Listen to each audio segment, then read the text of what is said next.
call the business meeting of the North Kingstown School Committee to order. The first item on the agenda is to go into executive session briefly, and then we will return. And so do I have a motion to go into executive session? So moved. Okay, do I have a second? Okay, so move from Lima, second from Coyote. All those in favor? Aye. Right, okay, and thank you so much for those who came. We will be as very quickly as possible. We're going to come back because we know we have folks here for citizens' comments and the words and recognition, so we'll be very, very fast. Can you just read the...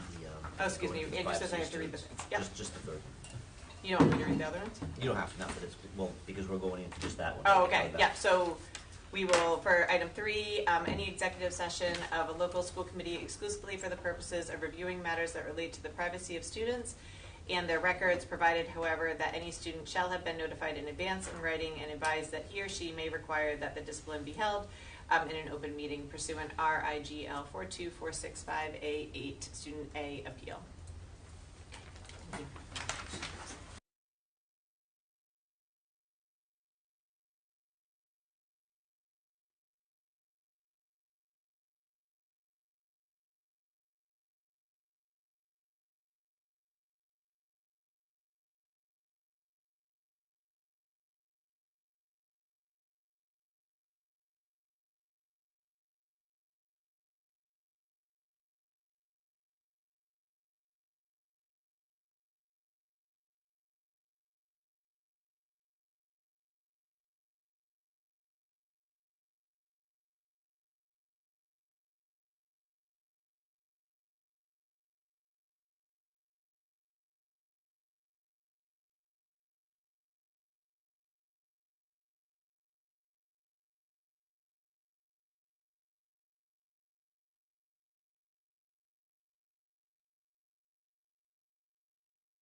Thank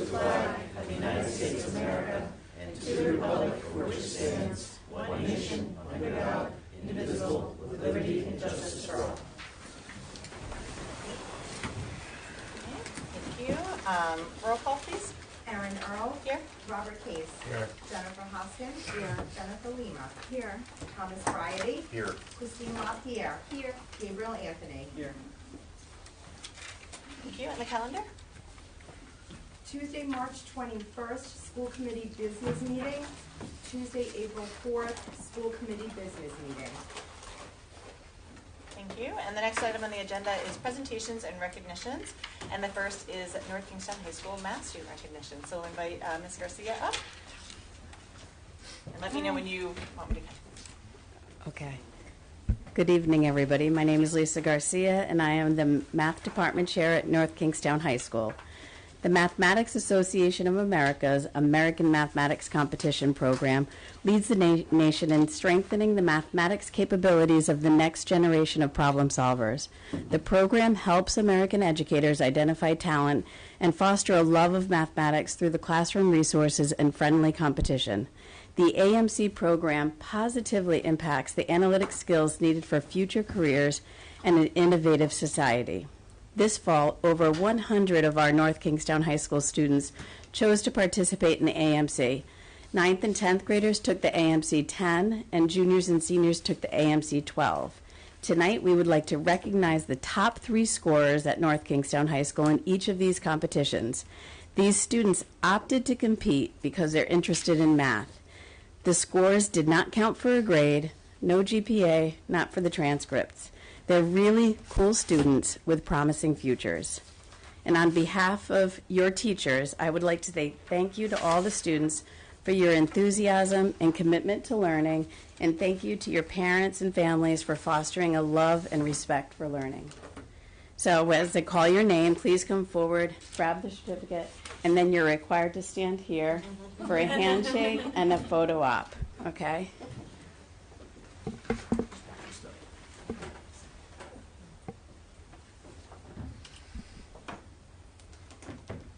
So in the AMC 10, third place is Alice Dunning.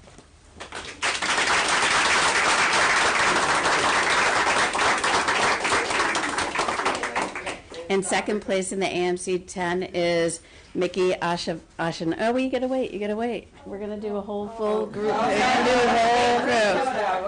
So Mickey Ashanafi was second place in the AMC 10. He is not here tonight. And then the first place winner for the AMC 10 is Reed Kuchar.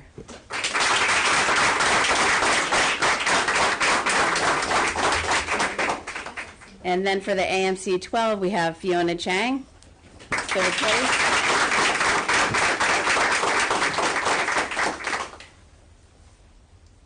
Second place, Alexis Rohrbeck.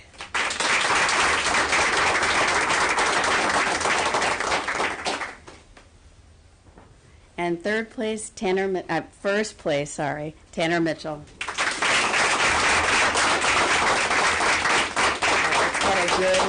Let's balance it out. Let's do the math. So we do pictures over here because it looks way Okay, better. that So we'll go sounds over there, good. and then you should be in it. So Sure. any math faculty that are here should come over. Balance out the heights, make sure it's metric. Right. Parents are welcome to take a picture. They need to if you want to. Here. Of course they want to. Thank you. Or you can do like shoulder, like you Alex step a little bit forward. You back a little bit, and then you step forward.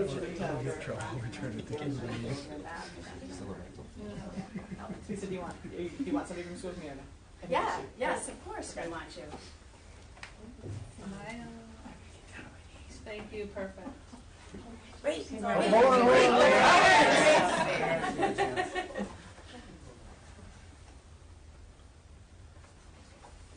Thank you.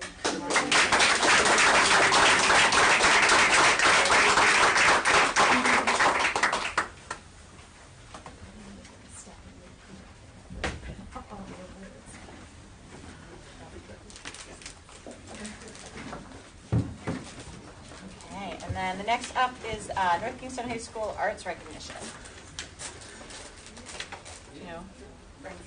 Oh, wonderful, that's you. Thank you. Well, we have more congratulations and good news. Mrs. Strain, the visual arts educator, sent us a very nice email congratulating and announcing that Lily and Cosila won the Artstonia's Art of the Week award for February 26th through March 4th. During the contest, she received 590 votes from website visitors like faculty, friends, K-12, North Kingstown School District art teachers, North Kingstown High School administration, faculty and staff, and classmates. Not only will her artwork be featured on their webpage for a week, but she will also receive a $50 gift certificate and an award plaque that features her artwork in full color. So congratulations to Lily.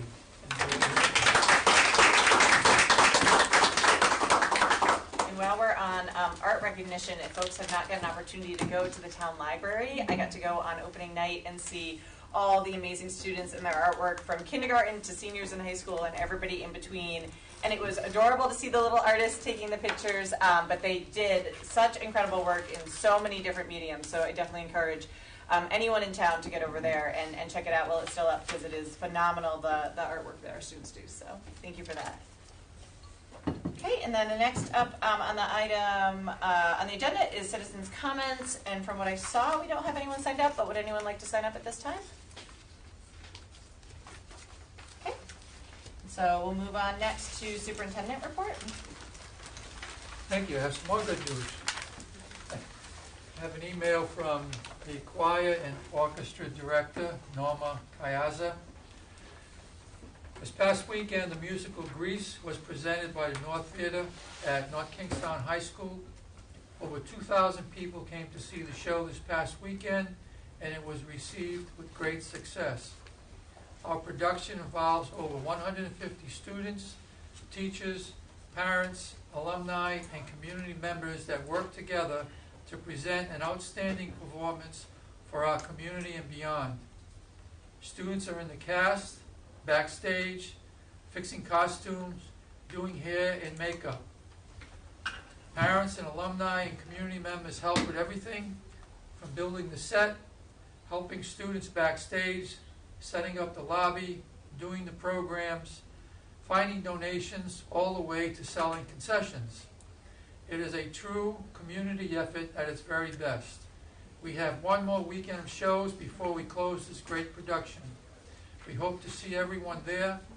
Plenty of tickets are available for Friday and Saturday evening, but Sunday is nearly sold out.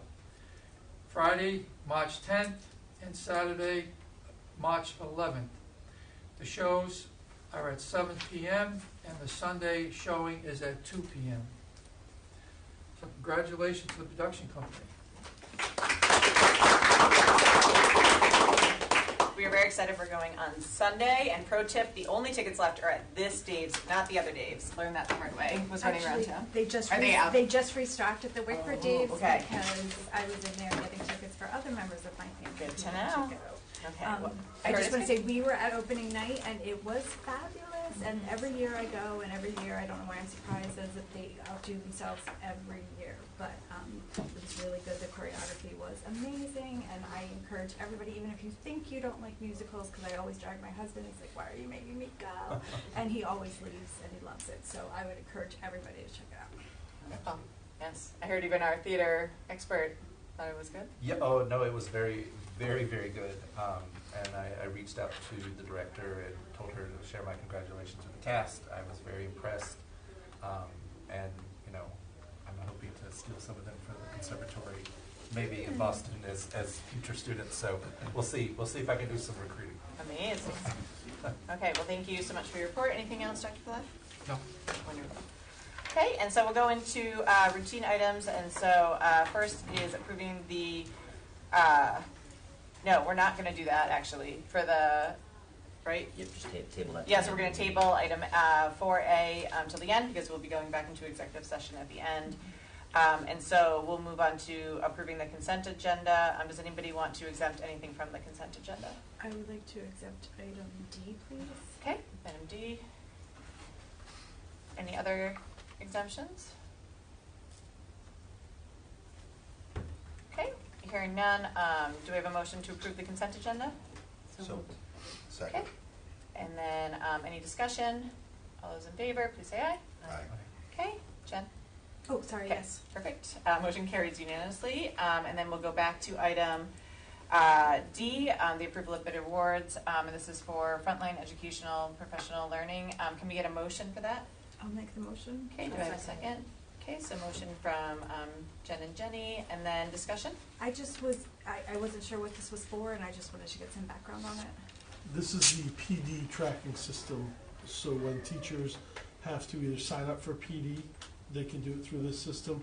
Also, as part of the recertification process, this holds all the PD information. They submit it to the assistant superintendent or the assistant superintendent's office when it's time for a recertification. It gives a printout that the assistant superintendent signs off on, and then they can submit that to RIDE for certification. Okay, thank you. And I assume that this is a product, this is just kind of a procedural renewal, and that, are there other companies out there that might be more cost beneficial, or do we feel like this is like kind of the standard that most of the districts use in the state and that it would be the best choice? So this is tied in as a module. Frontline does the evaluation system, the absence management system. Got it. I believe there's one more. So there's integration that happens by combining this with our other platforms. Perfect, thank you. Any other discussion? Okay, hearing none, we'll call the question. All those in favor, please say aye. Aye. Aye, okay. No opposed or abstention, motion carries unanimously. Okay, so now we'll move down to subcommittee reports. And the first one is the building subcommittee, and so I don't know if Mr. Brioti or Case or if Mr. Waterman wants to give that update. Whoever is most appropriate, feel free to do so. I know we have an item Yeah. later on. Do you want me Yeah, to? so what I was thinking, and the reason that we put reports first is that you could kind of explain to the committee kind of generally what happened at that meeting, what was on the agenda, what you all discussed, and then that specific item that we need to take action on we'll do in unfinished business, if that Okay. makes sense. Sure. Because there might be other things not related to that motion that you'd want to share, et cetera. Okay. Do you want me to? You chaired the committee along with Rob. Yeah. So Well, yeah, I'll just say that we had a very good discussion, a very robust discussion. It was 2 hours long. I think we worked through everything pretty much in detail and came to a great plan, I think, a good agreement. So I'll just say that. Sure. So the building committee met, and again, the building committee is composed of members of the school committee, the school department, as well as the general public. I serve as the co-chair as well as the town manager, and we had 2 agenda items, and those 2 agenda items were review of the educational facility master plan to bring forth, which we'll do later this evening, a recommendation to move forward as per our stage 1 submission. And we did spend probably the majority of our time, probably about 90 minutes on that agenda item, reviewing the plan, discussing the pros and the cons. A lot of discussion took place. It was recorded. I haven't checked, but I believe it would be up on the subcommittee webpage. I haven't checked to see if it is, but It played after Tuesday night's meeting okay. because I was watching from home. Okay, yes, Or like it's it's just part like of on the, YouTube, it kicked on? So it is available for, if anybody really wants to see all the discussion that took place. We did come to a unanimous decision as to what we recommending here this evening. And the other item was discussing the upon your approval this night, our next steps. We didn't want to delay, and we weren't being presumptuous, but we wanted to be efficient because we were on such a tight timeline as far as the RFQ process for feasibility studies and architecture, architects and engineering, as well as a project manager. And we've also done further research that's happened following that meeting, nothing we're going to take action on yet, but in discussing with RIDE, there's another way that communities on these short time frames are hitting deadlines. That would be something we'd bring forward at a later date, but there's been a lot that's taken place. Great, Thank you for the update. Anything that Tom or Rob want to add? Yeah, I think I missed. You didn't miss anything, but I can tell you that it was a pretty labor-intensive meeting. There was intense discussion on all sides about location, about the time frame that we have. I came away from it feeling really, really good about what this community is doing. In my other life, I was at the North Kingstown Police Station arraigning some people as a bail commissioner this weekend, and I had a conversation with a sergeant who has kids in the system. And when I started to explain to him what we were doing, he was getting interested in it. He said, "This is really great. I've got kids that are in elementary school. I think it's a great idea that we're going to have a new middle school, or that we have plans for that. And I know that that word is going to get around in this community, and I think it's a very positive thing." So. Great. Okay, well, thank you so much for the subcommittee report from the building subcommittee, and then as we'll have the agenda item on later they're going to basically present what that committee made the decision on and is making the recommendation to us, and we'll go from there, which is great. Policy subcommittee, Jen, do you want to give an update? Sure. The policy subcommittee met for the first time since June of 2022 this week. I'm pleased to get this going again, and I'm looking forward to updating and improving our policies to better serve our students and our staff. All of our meetings will have an opportunity for citizens' comments and will be videotaped and available for viewing on the district website within 38 hours of the meeting date. At this meeting, we discussed policy KF1, which is the use of school buildings and fields, and the impact that the changes made to that policy in 2019 have had on community nonprofit groups, as well as a new umbrella anti-discrimination, anti-harassment policy that was prepared by the Title IX consultant, which, if implemented, would sunset some of our existing policies. Both require additional research and discussion and will be on our agenda again. Potential future policy topics we discussed include a proposed administrative leave policy, creating consistency among subcommittees in terms of membership, charge, and application process, as well as defining whether things like vaping and dress code are policy or administrative issues, or potentially both. Our next meeting will be held Monday, April 3rd at 4:30 at the Central Admin Building. Okay, thank you. And then lastly, the negotiation subcommittee. Do you want to do that one? You want me to do that one? We met, basically, so negotiations are continuing with NEA, NK, and I would say we had a very good meeting with the union, and our next meeting is on March 22nd? Perfect, on March 22nd, and so we're having a pretty aggressive and good timeline on that, as we want to make sure that we move that process forward. Okay, so moving on to unfinished business, the first item is the 2023-2024 school budget. And I will turn it over to Dr. Blah. Thank you.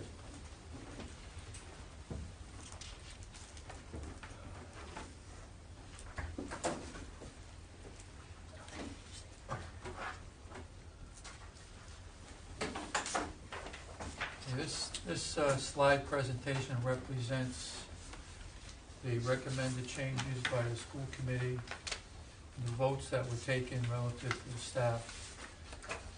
So all the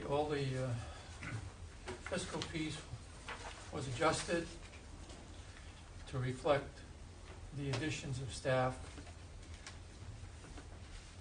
The Bubert's trying really hard, it's okay. Push wall, you see on the bottom?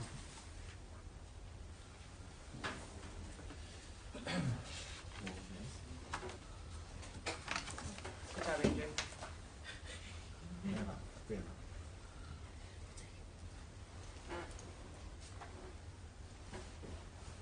Slide. Okay. Enrollment, there was no change in the enrollment, still minus 41 projected students for next school year. Do it again. The white part. So there was no change on this slide with enrollment. Next slide.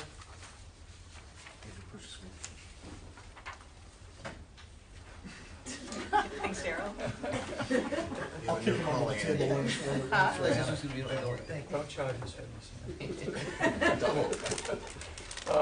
This slide represents the increase in staffing that the school committee voted on. The previous slide indicated staffing of 566.95 this reflects 571.15, which is the additional staff of 4.20. Breakdown again, school by school, teachers and TAs, and again, it represents, this does not represent the additional staff. Let's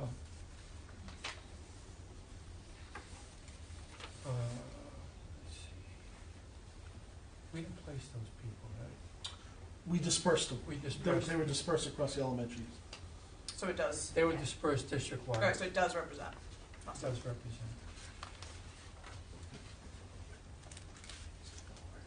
Categories that were changed here was the substitute line that was reduced based on your conversation. And obviously the pension line increased because of the additional staff that we added. Next slide, the pie chart again represents the changes in the staffing. Again, salary and benefits is 78.7% of the overall budget. What we did was try to show you where the percent of total salary expenses are within the district. Obviously, the teachers consume most of that. The ESP support staff includes the TAs, the food service people, maintenance, IT clerks. Non-union employees represent the administrators and administrative assistants, and other represents, obviously, the coaching staff. With the addition of the staff that was added, that increased the town appropriation to 3.934%.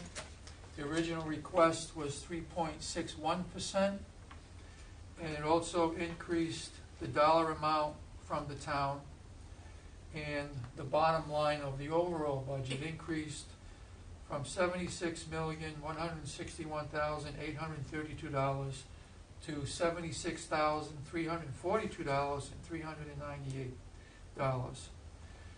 Our original request from the original budget was 2.918%. With the additional staff, that increased the original overall request in the budget of 3.63%. I asked Elle and Mike to put some additional information down for you so we can have a general idea of how the town has funded the school department. So I hope you can follow me with this. Elle's giving you If looks we like eliminate the COVID year, because that's an odd year, you can see the town only appropriated to you $95,000 during the COVID year. So if we eliminate the COVID year and we eliminate what we're asking for now, that's going to give you 5 years of appropriations from the town. Everybody with me so far? Mm-hmm. Okay. So the average town appropriation over that 5-year period is 3.35%. That's the average appropriation. The average dollar amount is $1,738,682. So if you take the average of the 3.353% over the 5-year period that we looked at, we're asking for 3.934%. That's just a little over 0.5% of the average that was given to the school department during that 5-year period. So you're pretty much in the ballpark in terms of what you're requesting. You know, at this point, it certainly would be up to the town council based on their other demands to fund the budget. This, without any changes, I would ask for your approval of the budget, which would be the $76,342,398. I'll take any questions first, if we can answer them. If there's an adjustment to this, we probably have to set up a special meeting to vote again, because our next meeting is on the 21st, and we've got to present to the town council on March 20th. So I certainly would appreciate Sounds it. like a friendly threat. Your approval. Just trying to wants everybody to understand the assignment here, people. I don't know, I just scooted more towards you, sorry, Frank, I'm actually hanging with you today. No offense, Rob. Great, so thank you so much for the presentation, and I would open it up to the committee for questions that they might have. I just have a couple questions. I know we talked about this briefly the other night, but the positions that are currently, from the packet on page 7 from the other night from 3-7, we're talking about the positions that are rolling into, the salaries that are rolling into fiscal year 25. And we kind of talked quickly. 25 or 24? You're talking about the ones that, when ESSER go, That one, yeah. say it again? The 1.3 million. Yeah, but we Yep. were rolling a portion of that. Can we just go through one more time which positions those are slowly? That we added to the operating budget? No, the ones that are currently funded by ESSER that we will be absorbing into Jody's the grabbing operating her budget. bag. I- It's on a slide, Jody had it printed. There you Yeah, go. and I have that slide. Is it this one, that one? Can you read that? It's at the 3 elementary reading, math, and I took it right from your presentation. Okay, so that didn't add up to the number on the spreadsheet, which, not that one, from the packet on the 7th, which is why I was asking, because those, I think it included also the new ones we added in. That's not in the operating Yeah. budget.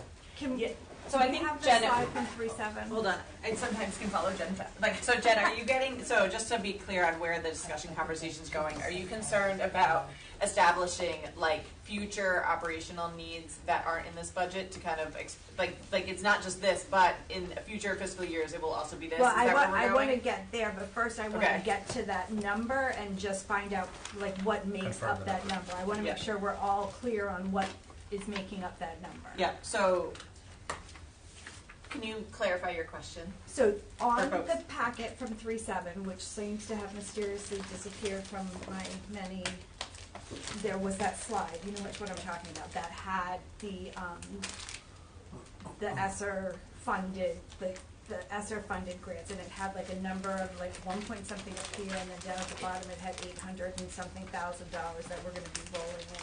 I just wanna know what positions those are specifically. Okay, so why don't we give a second, and then we can maybe talk about, have other discussion regarding the budget, and then we can see if we can, somebody finds it in their pile of stuff, or, yeah, so a couple of us will muddle around and let's continue conversations, then we can circle back to that, okay, John? Yeah. I'm looking at my bag of papers. I just have a question. I know we talked about adding the LEA into the operating I budget think it's this one here. and the Is this one here? DEI person in the The grant? ESSER fund. Yes. I'm wondering what And you're people's referring thoughts to the are grants? on. Sorry, Jenny, hold, Positions sorry, that are Jen. coming out of the grants? This one here? Yes, I want to know of that salary line, what positions Okay, Jen. are like, what positions are in that salary? Okay, just bend it to back. For FY '23 or FY '24? Well, like, what makes up, see how we're getting to this as saying is being absorbed into fiscal year 25? Gotcha. How do we get to, like, what positions are those? Can I show this to Jody? Yes. Jody, Someone pass that to Jody. Andrew? so this might be a Jody and So you're L. working today. Just give us a minute. Yeah, no worries. So it's that top salary line.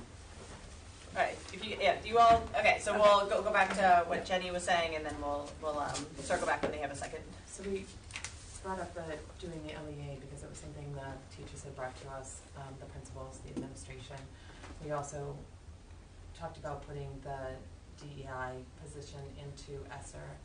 I'm just wondering if we could make a motion or talk about maybe creating a position that combines some of that, so that instead of having just a DEI, which I know some folks don't feel that it's a whole position in itself, that we create an assistant superintendent position for student affairs, so that we'll have 2 assistant superintendents, which is something our other administration wanted to do and always requested.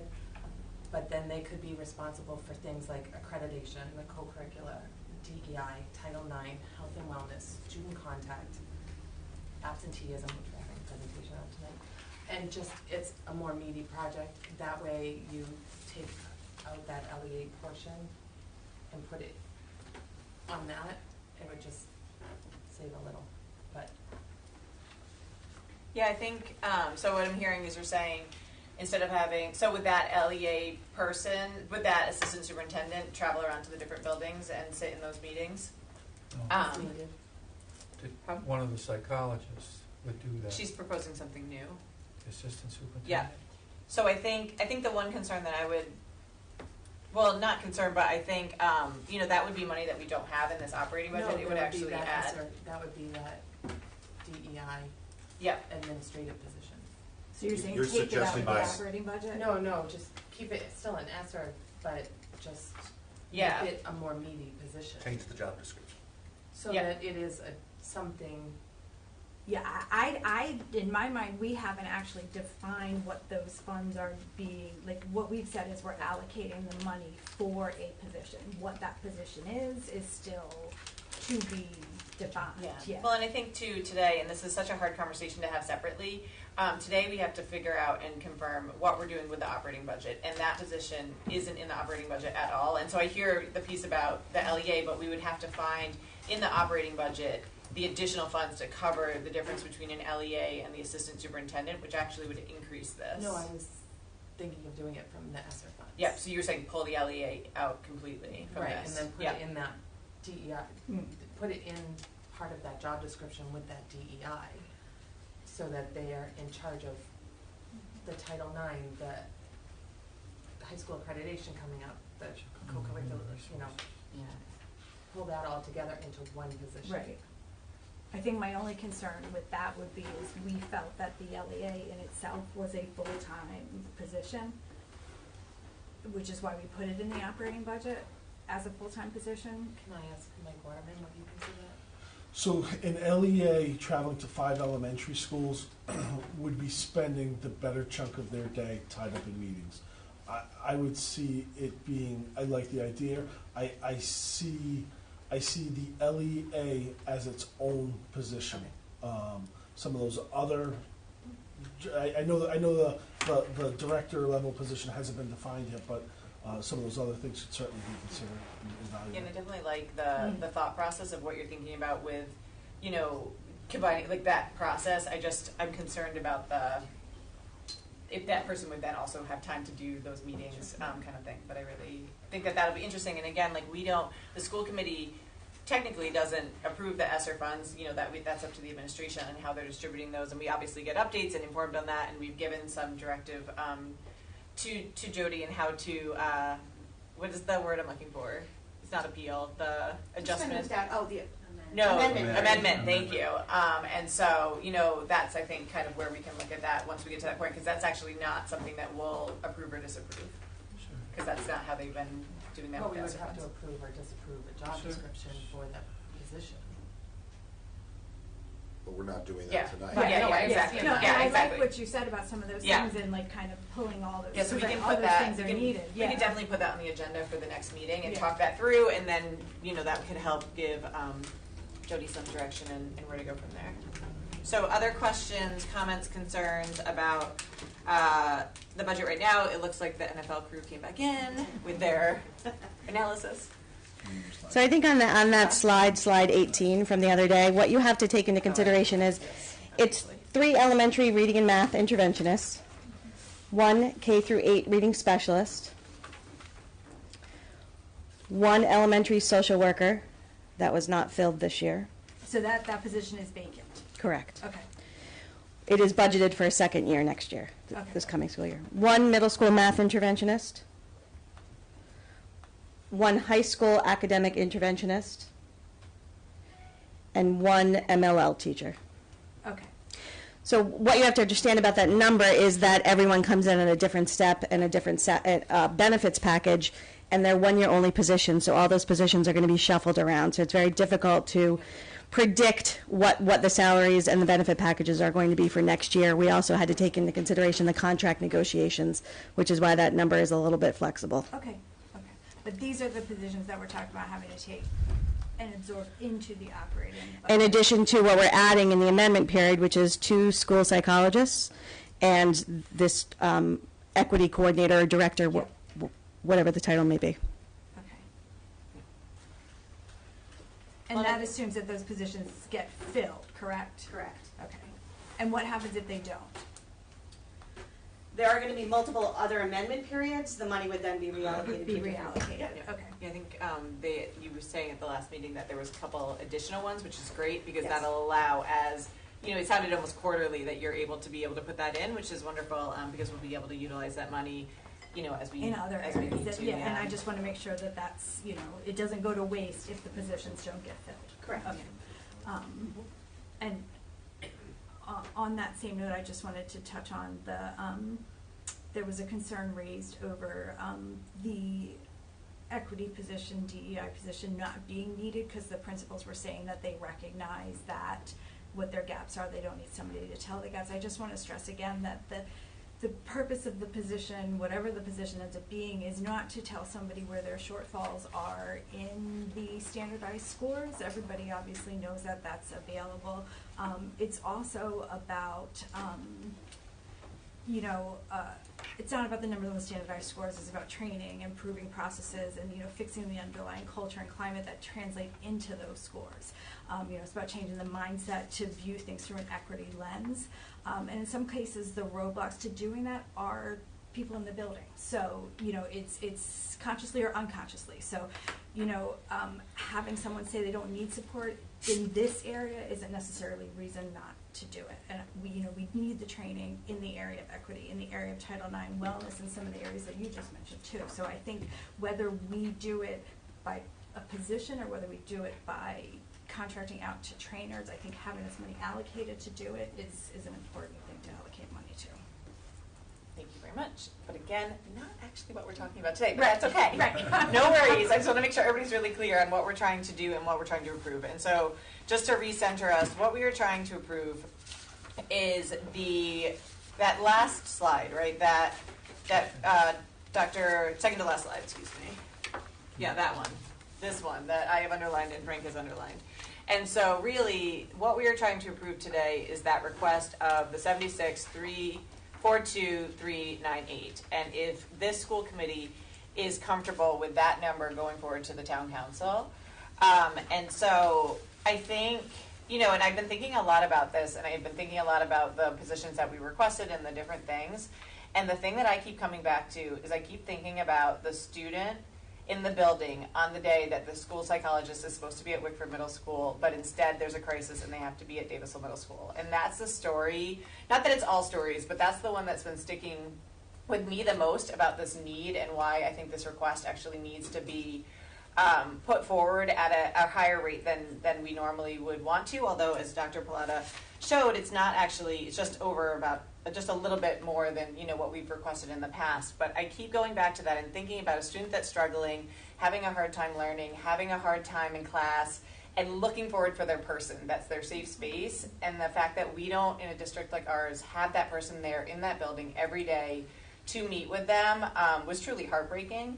And I know that our town, values education, and I know that obviously this committee does, or we wouldn't be here, but I feel like this ask is big, but the need is really big. And the need is really big because nobody's well right now. There was a global pandemic. We went through trauma. The teachers went through it. The students went through it. The little ones weren't even in school when this started, and everything in between. And so I think that it might be a little bit of a big ask, but I think, making sure that the town knows that the need is big. And that's where I keep coming back to is okay, what could we not ask for? And I'm like, no, we have more students getting IEPs and different things. We need people to go to those meetings. We need the school psychologists. They're just things that I think we have to ask for. And so, although I don't want to be a school committee chair that goes with a big ask, because I totally understand the concept of the floor and the ceiling, this is important, and the stuff that we're asking for is basic need stuff that our students need to be successful and do great on tests and do great in athletics and do all those things. And so I am supportive of passing this as presented. I think that, I know it was a very difficult budget cycle with transition and different things, but I feel confident with this ask. I know we'll be able to figure out the details of lines and different things afterwards, and if the town isn't able to fund this, that's fine, but I would like to ask because I don't want to be the person that didn't ask for that person for the school psychologist or the LEA to sit in so that the principal can deal with the crisis that their staff's having that day. So that's kind of where I'm sitting, but I would definitely be open to further discussion as needed. No, I agree with you. I mean, last year we needed the mental health positions. The town did not support funding them. I think we're seeing the ripple effect of that this year, combined with additional need for the positions. I think you'd be remiss not to try to get them in the budget. I think we heard that the request that we're having to put the 2 in the operating budget is just barely, that's not fulfilling the need. That is just, putting the bare minimum in there to try and meet the need of having 1 in each building. This is not asking for, extravagances. This is asking for things to meet the bare needs of the students in terms of their mental health, which if students are not well, they are not learning, and we want them to be learning. Other thoughts, discussions, questions? Just knowing that it's a big ask, and when last year they didn't fund the same exact positions, well, not all of them, but the positions we asked for, is that then we just have to cut the position, where you said find cuts. I just don't know where else we can find these cuts, so. Yeah, and I totally understand that, and I understand, that's how this budget process works, right? And so I think, the optimist in me hopes that the town understands the need and understands and is able, because there's a bigger ecosystem of our taxes and our dollars. I don't want, to impact folks that are working really hard in town, but, that decision is up to the town council. We'll get that number back, and then we'll work with the administration to figure out what we need to do. And so I think, if you, to quote Michael Jordan, which is not usually my style, but, you miss 100% of the shots you don't take. And so, I feel like if we don't ask, we're definitely not going to get it. And that's not why we're asking. We're asking because there's a need. And there's actually so much of a need that we have 7 additional positions that are supporting students to help with COVID, learning loss, et cetera.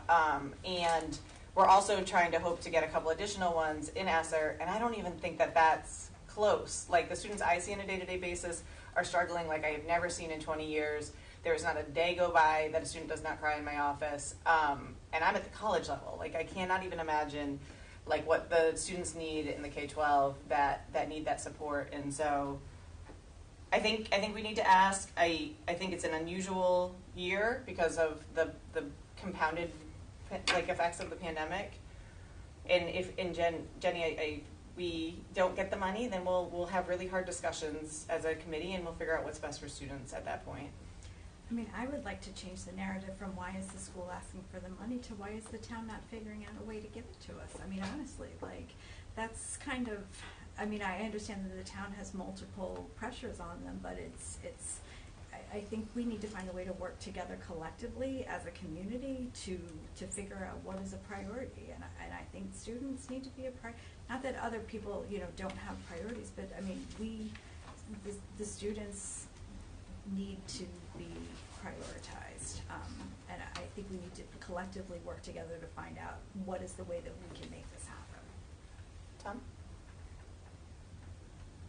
I think the most profound moment in the whole budget process was listening to those principals talk about what they needed, and particularly Dr. Morse, as she described how important it was and what a struggle it is to be a school psychologist when you're basically juggling fireballs, trying to get from one place to the next.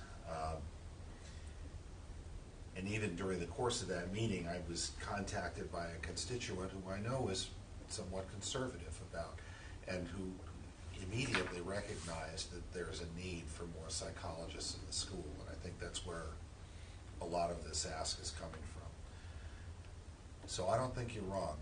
I think we should ask. And it is a lot.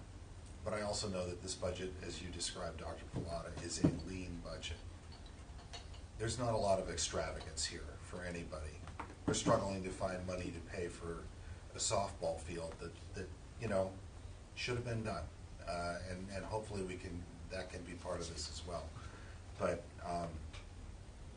I hope we don't have to make hard choices down the line, but I think it's worth it to make the inquiry and see what the town council does. I'm hopeful that they'll see it the way that you see it. Christine or Gabriel, anything? Oh, sorry. You're welcome to chime in as well. I know you have voice at the table, so if you have any thoughts or comments on the budget or questions, feel free. And then Rob, I'll get to you in a second. Okay, go ahead. I think it is important to ask for. Being at the high school, we have one psychologist and one social worker.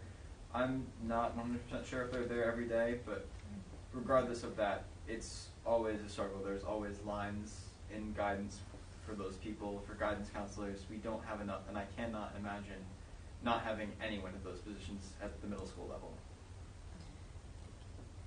Christine, any thoughts? And no pressure, just want to make sure you're...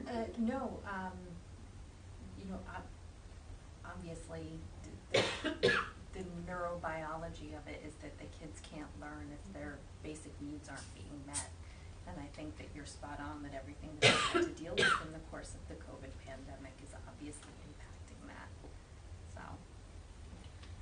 Rob? I'll just say first, I concur with a lot. I concur with a lot of the comments that have been made previous to me. I will just add that though not official, I fully supported the decisions that the committee made on Tuesday. I would have voted to support you guys. I appreciate some of the reallocations that you did, especially in the substitute line and being more conservative in that number. So I would have fully supported all of that, and I support this budget, and I support this, and I will vote to support it.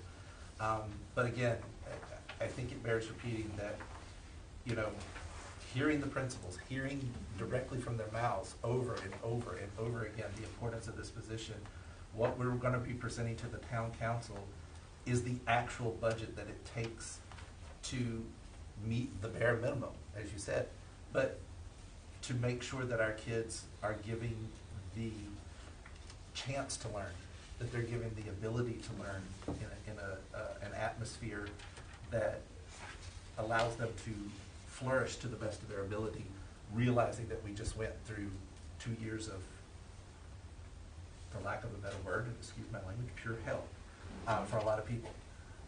And it's something that we need to ask for, and I fully agree with that and support it, and I'm a proud member of this committee. Thanks, Rob. I would add to your comments, I actually think we need to ask for more, but we can't. And so, we have, when we look at that school psychologist number, if I didn't have that 4% that we were trying to stay under, I would have asked for 2 more permanent. And the reason for that is we know that there are a lot of jobs out there, and we know that this is a hard industry to recruit for, and the more permanency and security and benefits and things that you can give folks in this industry, the more likely we are to recruit great folks to our district. And so I understand that that's not possible, but I think that this is actually a less than need ask, because I think that there's actually more need. And the other thing that I think is possibly missing, and I know we are having challenges filling some of them, is additional TAs to support those littles.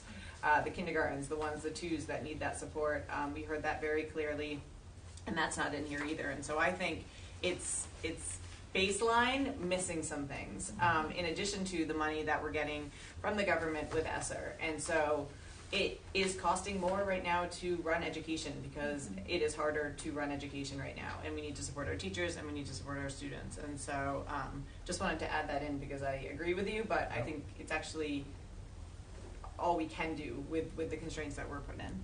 Yeah? Could you go to the historical town funding slide? One more forward. Other way. So if you look at 2018 and the percent increase, and 19 the percent increase, 20 the percent increase, and the COVID year, and then the 22 year the percent increase, and then the 23% increase, 2.5%, that was far below all the previous appropriations. So now it's being, that 2.5% now is being reflected in the 3.9%. Very nice math, Frank. Thank you. Very, very helpful math. I would add too, these percentile increases are not the same as the percentile increases of living in this town either, as far as the benefit of folks that own homes and different things. And not that I hope that the town can figure out a way that this does not impact the taxpayers, but the values of our homes have exponentially increased more than the percentage in this budget. But that's again, I hope we don't ever get to that point. We hope we can figure it out and be able to fund this without having it hit that. But that is a good point, Frank. Thank you so much. Any other discussion, thoughts? Yeah, Gabriel? I think with the psychologist, if it's something that we're concerned about the town council giving us funding for, then why not try to drum up some kind of effort to get them to support it, getting teachers to speak, getting students to speak, principals, anyone who would have experience and would want to share. Yes. If only we knew the person on the student union. No, I think that's such a good idea, because I do think, and I am very grateful for the citizens that come out and talk at this meeting to us, but I do think having them understand that there's an impact there, and the date for that meeting where they'll be hearing the budget it's a couple different meetings, but we can definitely get that information out, and we can also share it. On Monday the 13th, I believe. They have a meeting on the 13th where I think that they would be. March 20, 6 o'clock. Yes, yeah, so But I think they're believe doing a the town preview. manager is doing a preview on the meeting on the 13th. Yes. And then their next meeting is on the 20th. I would encourage anybody who wants to show up starting on the 13th. Yeah, so I think if folks do want to share stories, I think that those are so helpful, especially for they were most certainly helpful for us understanding the budget, and so I think you're right, Gabriel, that having, especially students, I think is really cool. So if there are students that would want to talk and explain that need, I think that's really important. So thank you. And thank you for letting me come to the student union. It was nice to meet. Other discussion on the budget? And I think, Erin, just to your point about the, one-year positions are hard to fill. Like Jody said, we have had that one elementary, and we even tried like cash incentives, right, Mike? Isn't that the position we tried the cash incentives for? Yes, And- we were successful on 2 out of the 3. But bringing someone not in. this one, yeah. So it is hard to fill the one-year positions. And just to clarify, it was a signing bonus, not no cash. Sorry. It was not a cash bonus, it was a signing bonus paid out Let's 4 clarify times per year Okay. through salary. Definitely Taxes important paid. to clarify that. Erin's like hammering her head. No, I'm actually looking at the sad. You appear to be offline. Kicked NK off the mail's not Wi-Fi. working. You've got kicked off the NK Wi-Fi. Yeah, but thing. I do think that's important. It's hard to fill one-year positions, so if they could be like permanently in the budget, and I think that's true. Before you vote, may I just make one comment? Yes, I we're just still in discussion. want to point out the hard work of 2 people who have been at these meetings, Oh, but yes. have really been they've each been doing 2 jobs. Whether it's Stephanie, who's transitioning from a controller position into the director of HR, and Elle, who's been doing a lot of the legwork and work that a director of finance would have done. They're here tonight. I just want to recognize them and thank them for all their work. And I'll stop talking so that they can vote and you guys can get out of here. Yeah. I'd also like to thank Jody Clark for all her hard Yes. work. Yeah, and absolutely. Yeah, I was going to add Jody and Kathy for working through and meeting folks, and anyone else. I know it's been a very big effort, and I also, I know that we've gotten some comments and different things about concern, but I do think that this budget has been done with, a lot of thought and process. And then what I am excited about is once that's off the plate, being able to go back, catch up on things, make sure things are posted, because transparency is super important to us. And budgets, we'll have a couple of other opportunities to look at this budget, move things around, reallocate, et cetera, once we get that number from the town. And so as much as we'd like the budget conversation to be over, it most certainly won't be. And so I do so appreciate that and look forward to hopefully recruiting and bringing in an amazing director of finance and the support that the district needs in this area. So thank you, Mike, for that, and thank you so much for all the hard work everybody's been putting in. Other discussion, questions, etc. If not, we'll call the vote. Okay. And so the motion is on the table to approve the 2023-2024 FY 23-24 budget as presented. All those in favor, please say aye. Aye. Any opposed? Any abstention? Motion carries unanimously. Thank you so much. Did we have a second on that motion? You had it. I'll Didn't second. you have? We were in a motion.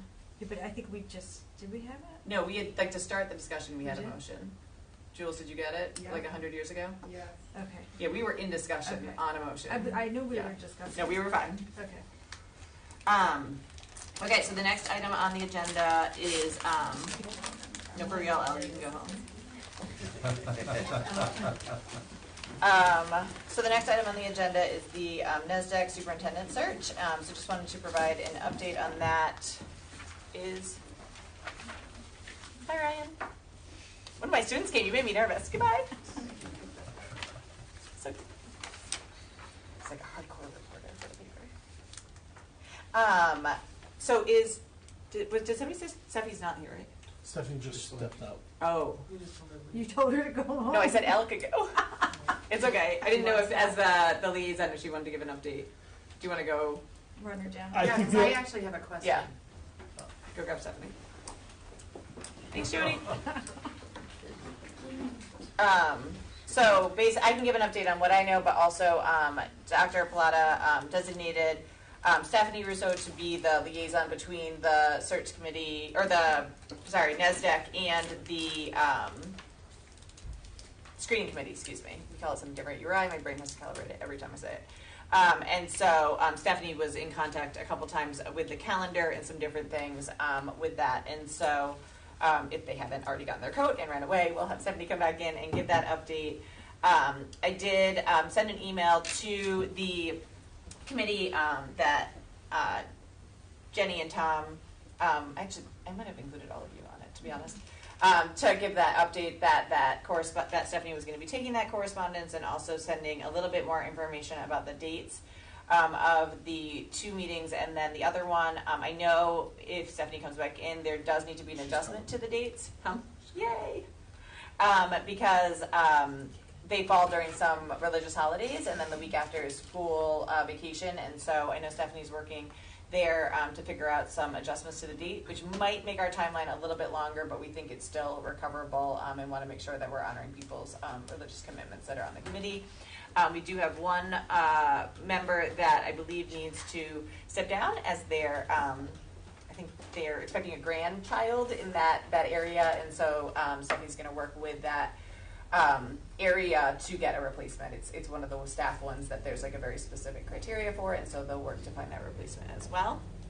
And so Jenny, if you want to try your question, I can see if I know the answer. And I just know that when we did the first two meetings, just because there are so many people and it's such a big time commitment for people to be doing once the interviews and all that starts, plus reading all the resumes and going through it all, that we did those by Zoom. Are we still able to do that? So I do know that Stephanie, she had asked me to see if we could get a list of the members, because one of the things Dr. Diaz from NSDAQ was looking to do was to set up some kind of a call. So I'm not sure. Is he still going to be heading our search? That I don't know. So I had talked to the owner of NSDAQ. His name is Art. He's very nice. And I had expressed that we had a desire to perhaps work with someone else in the company. And so in addition to Sally, who is contracted as part of our contract with it, that gentleman that joined her the other day, whose name is David? Yeah, that's what David. They will be working with us. And then Art also said that at any point he is available if we need to have him come in, and he gave me his cell phone and his office number. So if we do have any challenges or concerns, he said that he will be available as well, as they really want us to be successful. So we have Sally and David, and then Art on standby as needed. Art moved, I think, to Colorado, so he can't physically be here. So good for Art. And then also, So I would just put in a request that we do those first two meetings by Zoom. yeah, I don't know if is that possible? We did it. You did it during the pandemic, though. No, it wasn't. No, it was post. It was It's not a last school fall. committee or a subcommittee, so I think you would be able to do it. Yeah. Yes, And then we screening. did when we met for the interviews in person, but there's a lot, Mhm. there wasn't a lot. It was harder to get all those people in one room at one time. Yeah. It was easier to do it. Everybody was able to ask all their questions, get all Yeah. their questions answered, have a discussion about Just the which. superintendent search committee, right? Not a Correct. subcommittee of the school committee, so yeah. it's Screening committee. Screening committee, that's fine. Yeah, so we can make that recommendation for sure to Thank you. Stephanie. Any other questions or comments? that was it. The one thing that we do need to discuss is about the kind of interview protocol. That was something that we kind of started in the last conversation, but we didn't completely finish that concept. I think from what I heard from the committee, we are definitely in consensus that we do not want to put 3 finalists on a stage and interview them like that. And so I think we all have nice consensus there, so we can move forward from that concept. But I do think that we need to have a discussion about whether or not we want it to be 100% kind of how we did the superintendent search, where we went all the way to the very end, and literally the first time I saw the assistant superintendent was when we were approving their contract here, or if we want some sort of hybrid of like it's very confidential for the candidates up to a certain point, and then they meet with folks in the buildings, etc., or it's something in between. And so I would like to open that up to get people's thoughts as we really get to control the process. In the state of Massachusetts, they have a very formulaic process that's much more of that, like meeting with building leaders. Everybody gets a rubric. They submit stuff at the end. So that's kind of how they do it in Massachusetts. I'm sure Mr. Case might have a little, maybe, yeah, as a former resident there. And so really, we have some autonomy on how we want to do it, but I'd love people's thoughts on that while we're waiting for Stephanie, who might have like run out of the building. That's all right. I- I think she just walked by. Have any other districts in Rhode Island recently, like I would say within the past 6 months, hired a superintendent? Yeah, Other South than Kingston that? did, right? It's outside 6 months, but South Kingston did. I would say within the East past Greenwich year, did let's within say. the last year. Yeah. So is there a way SKNEG. for us to find out how they handled their interview and get some feedback on what they thought worked and what didn't? I'd be happy to reach out to the other chairs and inquire on their processes. Yeah. I can tell you how South Kingstown did it. Tell us, Frank. Their screening team interviewed candidates, and the school committee wanted 3 finalists. And then the 3 finalists, the school committee interviewed the 3 finalists in public. There were questions, pre-prepared questions, and after that, the school committee convened and selected the superintendent. So they did have a public hearing. So they did it like we did Yes. it. Hey Stephanie, sorry, thank you so much. Welcome back. Come on, maybe not like you have to stand at the podium, but maybe like Okay. seat adjacent to it. So let me hear the We were just talking question. about the NASDAQ search, so I gave them the quick update that you were going back and forth with Sally regarding the time, the schedule, and that an email had gone out to folks kind of explaining that you were going to be the liaison, and then we were just starting a conversation about the interview process and getting the committee's thoughts on what might be the best step forward. So if you want to give any additional information, feel And free. Stephanie, I made a request Oh, yeah. that those first 2 meetings that we have when we go over the resumes and discuss who we want to bring into an interview, that they're done by Zoom. That's how we did them last time. Okay. Could be done virtually, yeah. And Andrew did confirm that that Those would are the March legally be allowed. 27th and Yeah. March 30th meetings. Right. So the March 27th and March 30th dates, they thought they may want them to be a little bit further apart, so they were thinking moving the 30th to the April 3rd. And that they were going to change the week of, I think it said April 3rd to 10th to be when we would do, I don't know if it was interviews or make the decision, but that is school vacation and there's some religious holidays, so they were going to move that to maybe the week after, but she still felt that she could get everything else in the deadlines. So the only thing else I know, I mean, I think they were working on who's on the committee. They're trying to make sure Sally understood exactly who is on the committee. And I think the posting per school spring deadline is March 21st. Yeah, so per Jenny's request, if you want to talk to NESDEC about the Zoom option for the first Okay. 2 meetings, I think that would be greatly appreciated for all of the folks volunteering their time. It's sometimes just easier to Yep. not have to drive somewhere. It saves a Mhm. little bit of time. And not Zoom, it could be Google Meets, but I think Right, we're yeah. using Zoom like Kleenex, right? Yeah. Okay. And so, we do have a Zoom. We do have a Zoom as well, don't we? And then, yeah, as soon as you're able to adjust those dates, getting that information out. And I did, Mike, share the list of folks that I had with Stephanie. So they have Okay. the most up-to-date list as far as eligibility, and then people who are having conflicts or anything are connecting directly with Stephanie. Perfect. Must So, have. no, it's okay. It was recent. And Rob Mezzanotte is the other person from the school district. along with Yeah, that's on the list. Yep. So I just think that Sally wanted to know who from the school committee was on that. Is there people? It's on the list. Okay, all right. Yeah. Tom and I. Yep, it's Tom and Jenny. Okay. Yep, and that spread, the Google spreadsheet that was shared with you is 100% up to date. Okay, perfect. Great. Any other questions regarding that piece of it? If not, we'll let Stephanie go unless they want to listen to the interview conversation, although you can always watch it later, or Mike give you an update. Any other questions for Stephanie?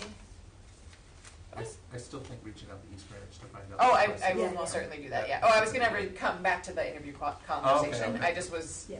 releasing Stephanie from the podium, for lack of a better word. Andrew, who else did you South say? Kingstown. Okay. Other than South Kingstown and East Greenwich? East Greenwich. Those are the Did you say two Those are recent Two ones. that popped to mind. Foster? That was a, Foster Gloucester did switch. North Smithfield didn't do it that long ago. Yeah, I mean, that's just a little bit outside of a year. Yeah. I mean, those two would be good. Yeah. You know, like as far as like, I think those are good places to start in the whole thing. Yeah. Okay, thank you, Stephanie. Appreciate your work on that so much.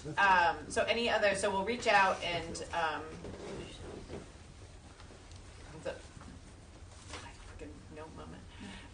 so we'll reach out to, I'll reach out to the school committee chairs of South Kingston, East Greenwich to learn a little bit more about those or appropriate designee of their school committees, or see what I can find out online as well. And then any other thoughts on what might be most beneficial to the district? I definitely would be curious, Frank, if, as I know you all have meetings kind of with the department heads or the building leaders and different folks, if they have anything that you want to bring to us as far as what they would like to see, because they all watched the process last time. I think getting feedback from the folks that this person will be their boss is helpful in kind of how they would like to see that, et cetera. I think that would be interesting information as well of what they think might be best.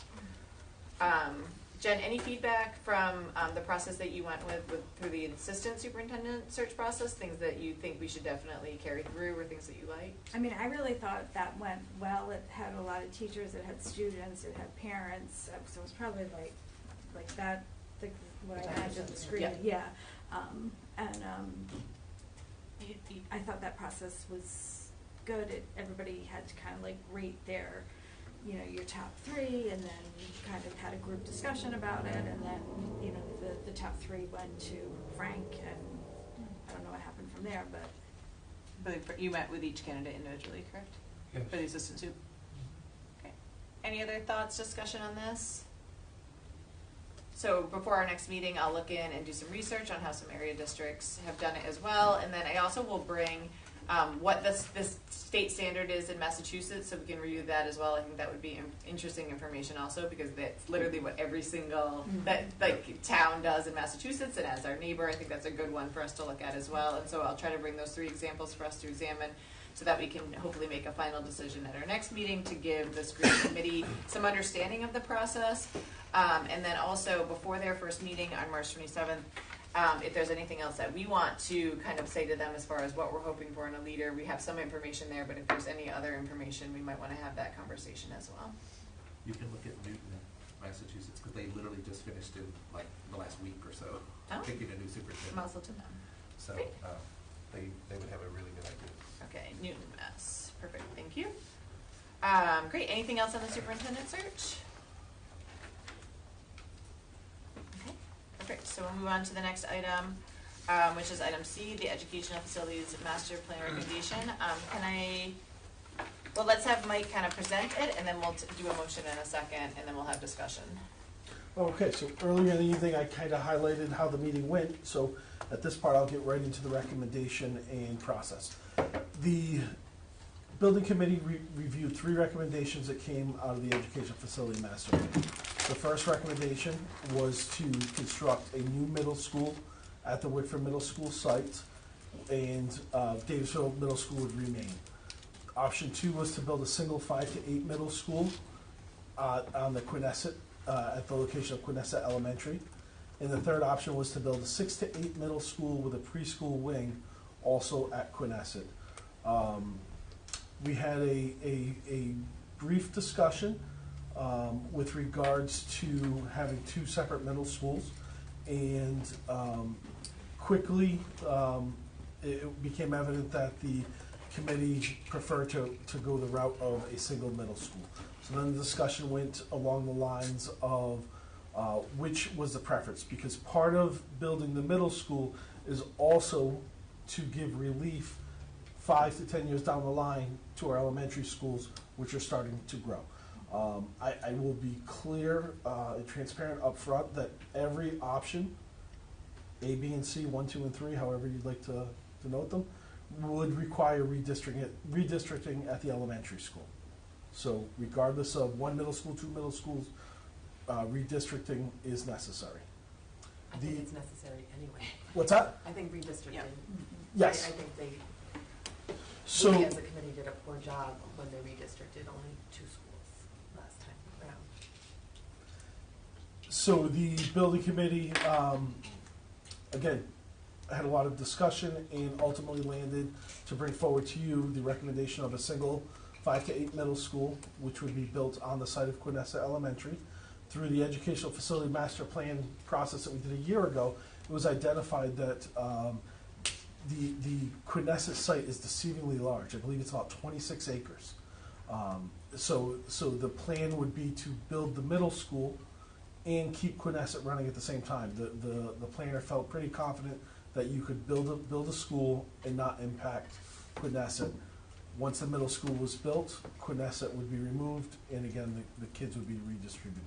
There was discussion about possibly adding an administrative wing, because when you add spaces as part of a school, they also become eligible for the reimbursement. Again, just a reminder, in case somebody tunes in late, the reason we are chasing the December 31st deadline is because there's an incentive of an extra 17.5% that does expire on December 31st. So we are working quick to hit that deadline. Yes? Just living so far away, what does that do to a bus run from someone from the plant? So, and that's all what will come in the next process. I would say the advantage that we have being at the Quinessa site, because you're right, ideally, we want this middle school centrally located. Right, I know we don't have the land. And you beat me to the punch. Yep. I can only imagine that bus ride. So I think one of the advantages we have is Route 4 in this connector. Can we look at leveraging, you know how there's express routes? They stop at exit 1, 3, old exit numbers 1, 3, and 7, and then they went right into Kennedy Plaza. Can we somehow leverage Route 4 and 403 to kind of centralize in the southern part and come up? But that is absolutely a concern that the committee had. But unfortunately, there was no, our planner looked at town-owned sites, available sites, even sites. There's so many easements or wetlands in town that really kind of handcuffed us. So, but that is a fair point.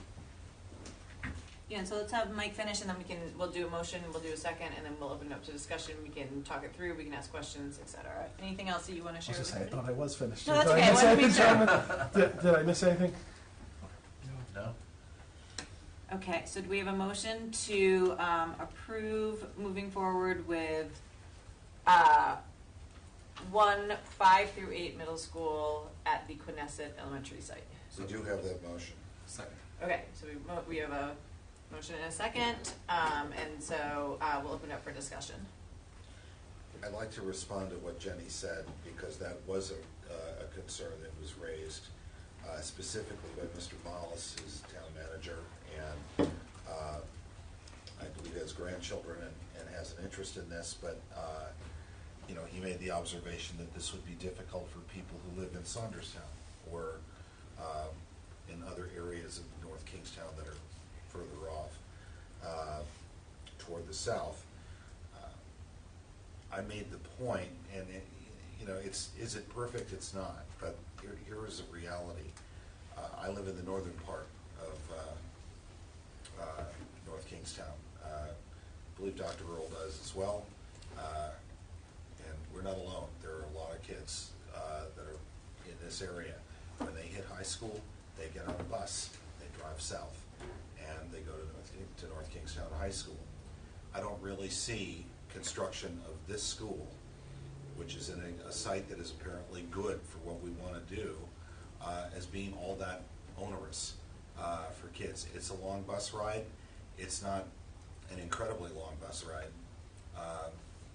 I know we live in Rhode Island where everybody likes to be No, 5 but minutes. when you have all the stops, because the middle school has more stops than the high school. The high schools, they have to walk further, they have to, they can be picked up at the end of a neighborhood. With middle schools, you can't. So now that bus stops 17 more times, it adds 20 extra minutes. So I'm just, Yeah, I really liked what Mike said about the expressway, whatever. And so I think that'll be an interesting conversation or for us having to have. an extra bus run through those neighborhoods so that it doesn't make as Yeah. many stops. Yeah, so I think that'll be an interesting conversation to have, and also like what is our comfort level of how long a student is on a bus and what that looks like, and then what we can do to remedy that. So I think that that is a very valid concern.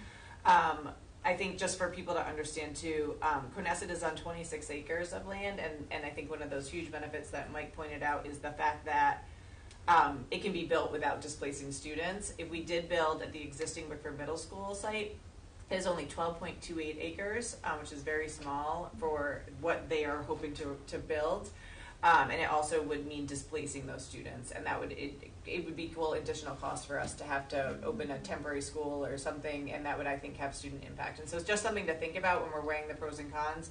I don't think there's a perfect spot, but the fact that we have 26 acres on land we already own, we don't have to purchase land, I do think that we could remedy the bus situation, hopefully, to be able to help it.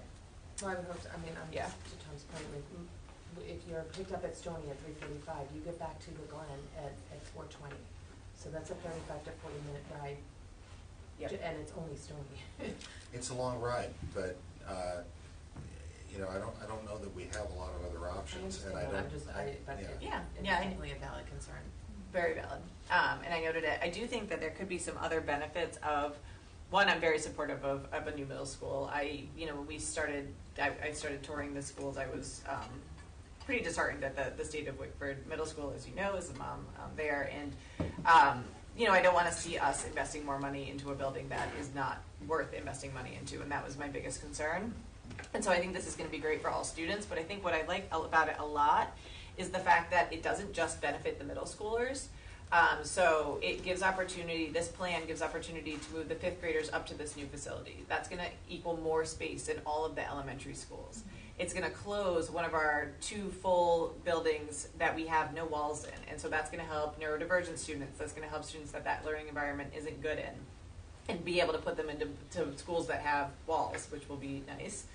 And so that solves that problem, or helps solve that problem. And then the other one that I think will be really interesting to see what we can do with is by having one middle school, I'm hoping that we'll be able to adjust some of the start times for the different schools, including the high school, which we know is a big concern. So I'm really hoping that this plan will have effects and impact at all levels for all students in a positive way.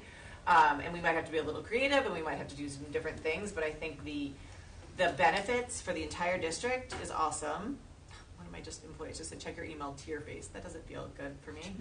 And then I think, the money that hopefully we'll be able to save by getting this, then we'll be able to hopefully reinvest and try to make it work for all students. And I think what I heard from the teachers, that were talking about the building, is that there's some huge opportunities for helping the students have, just being in better environments where they're going to be able to have modern teaching practices that are going to just help them even more. And the amazing work that the teachers are doing in Wickford Middle School, I can't even imagine what they'll do in a building that's actually appropriate. They're doing great work in a school that has lots of challenges. And so I think that is such a cool opportunity, and such a great opportunity for the town to save, get a good reimbursement. And so I'm very supportive of this plan and the choice that the building subcommittee put in front of us. And I didn't go too deep into, there are even further reaching benefits, whereas you have teaming at Davisville Middle School.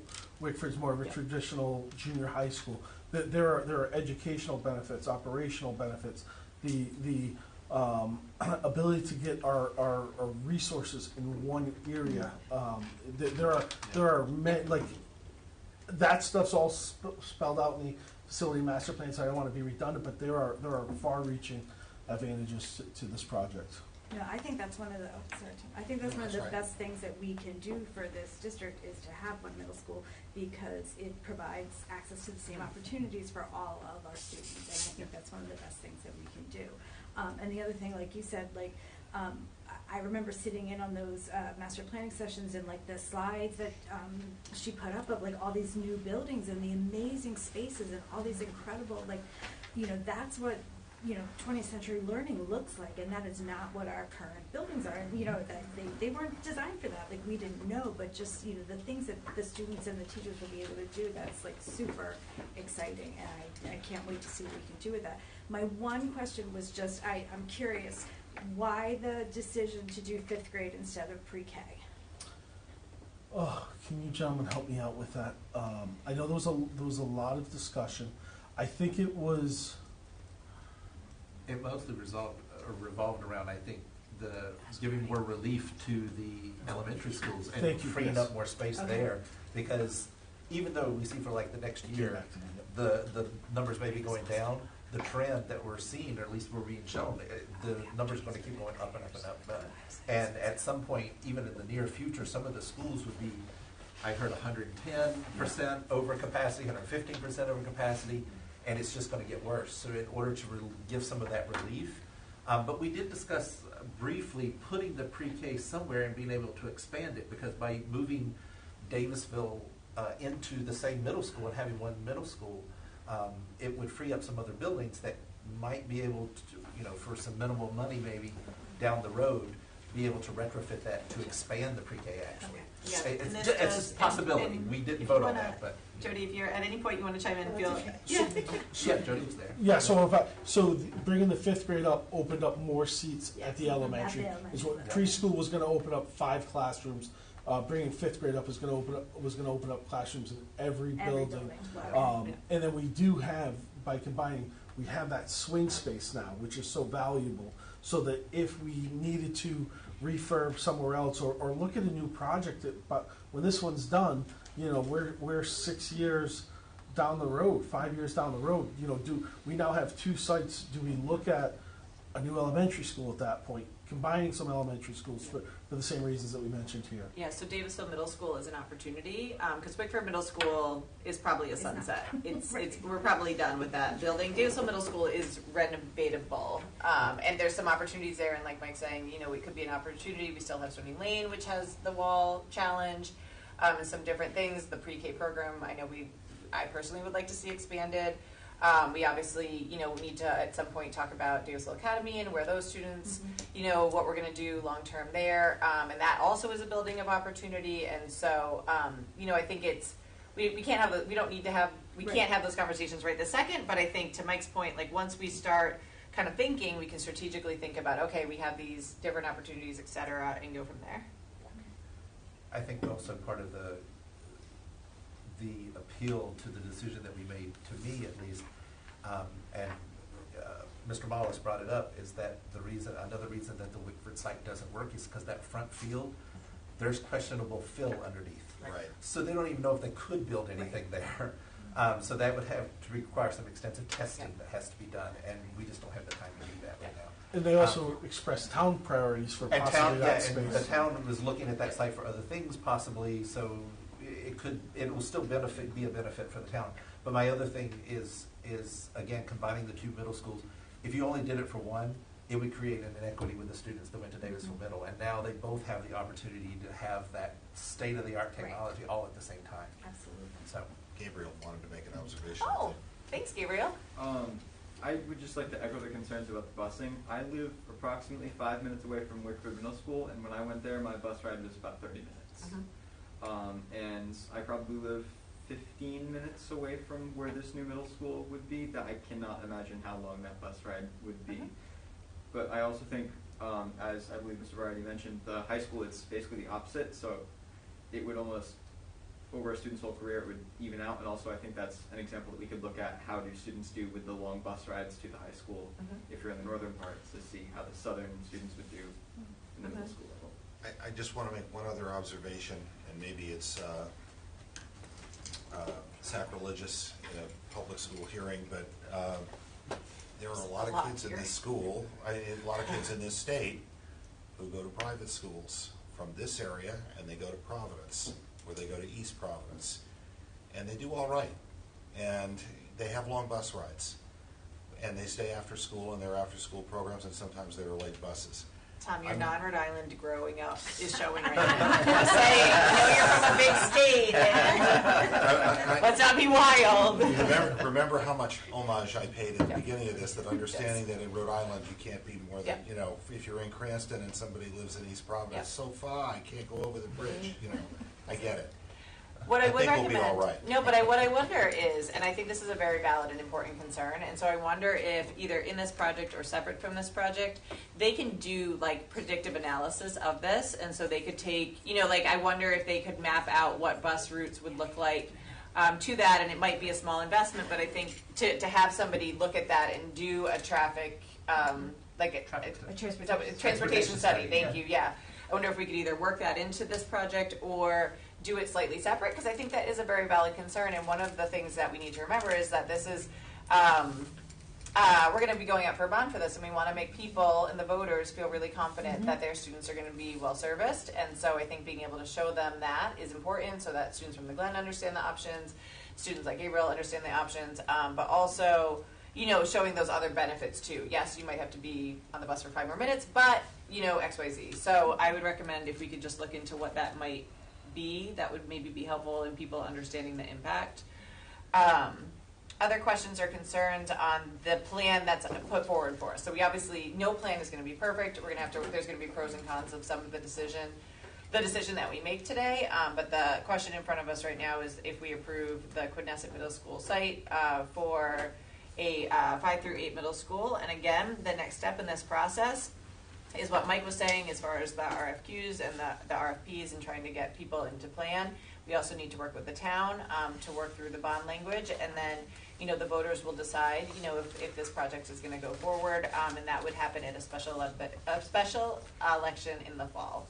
And so, you know, there'll be a lot between now and then, but basically what is in front of us today is just giving our blessing to continue and move on with this process, with this plan, and hire the folks to do so. So,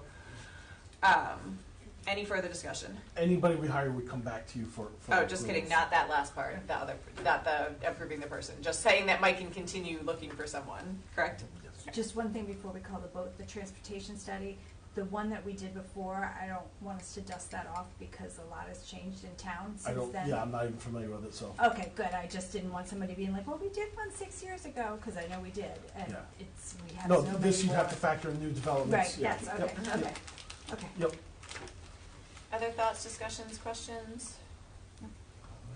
Okay, let's call the vote. All those in favor of approving the motion, please say aye. Aye. Okay, any opposed, any abstention? Or, motion carries unanimously, thank you. And thank you so much to the building committee, to Mr. Waterman and Mr. Mollis for chairing that subcommittee, and all the work that is going to go into, one, getting ready for the Stage 2 plan, and also the work that is going to take to make sure that we educate the voters in town. So I appreciate that.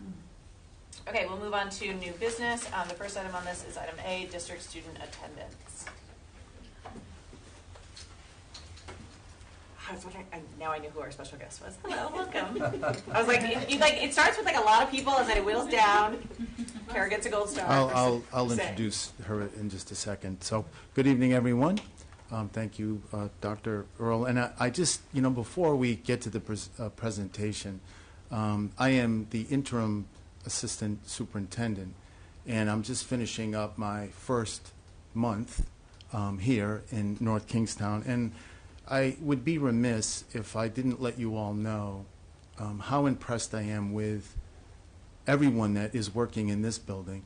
They have been working really hard, and a great example, I think Mike gave a great example of how hard everyone worked on the budget. You know, imagine developing a $75 million budget without a finance director.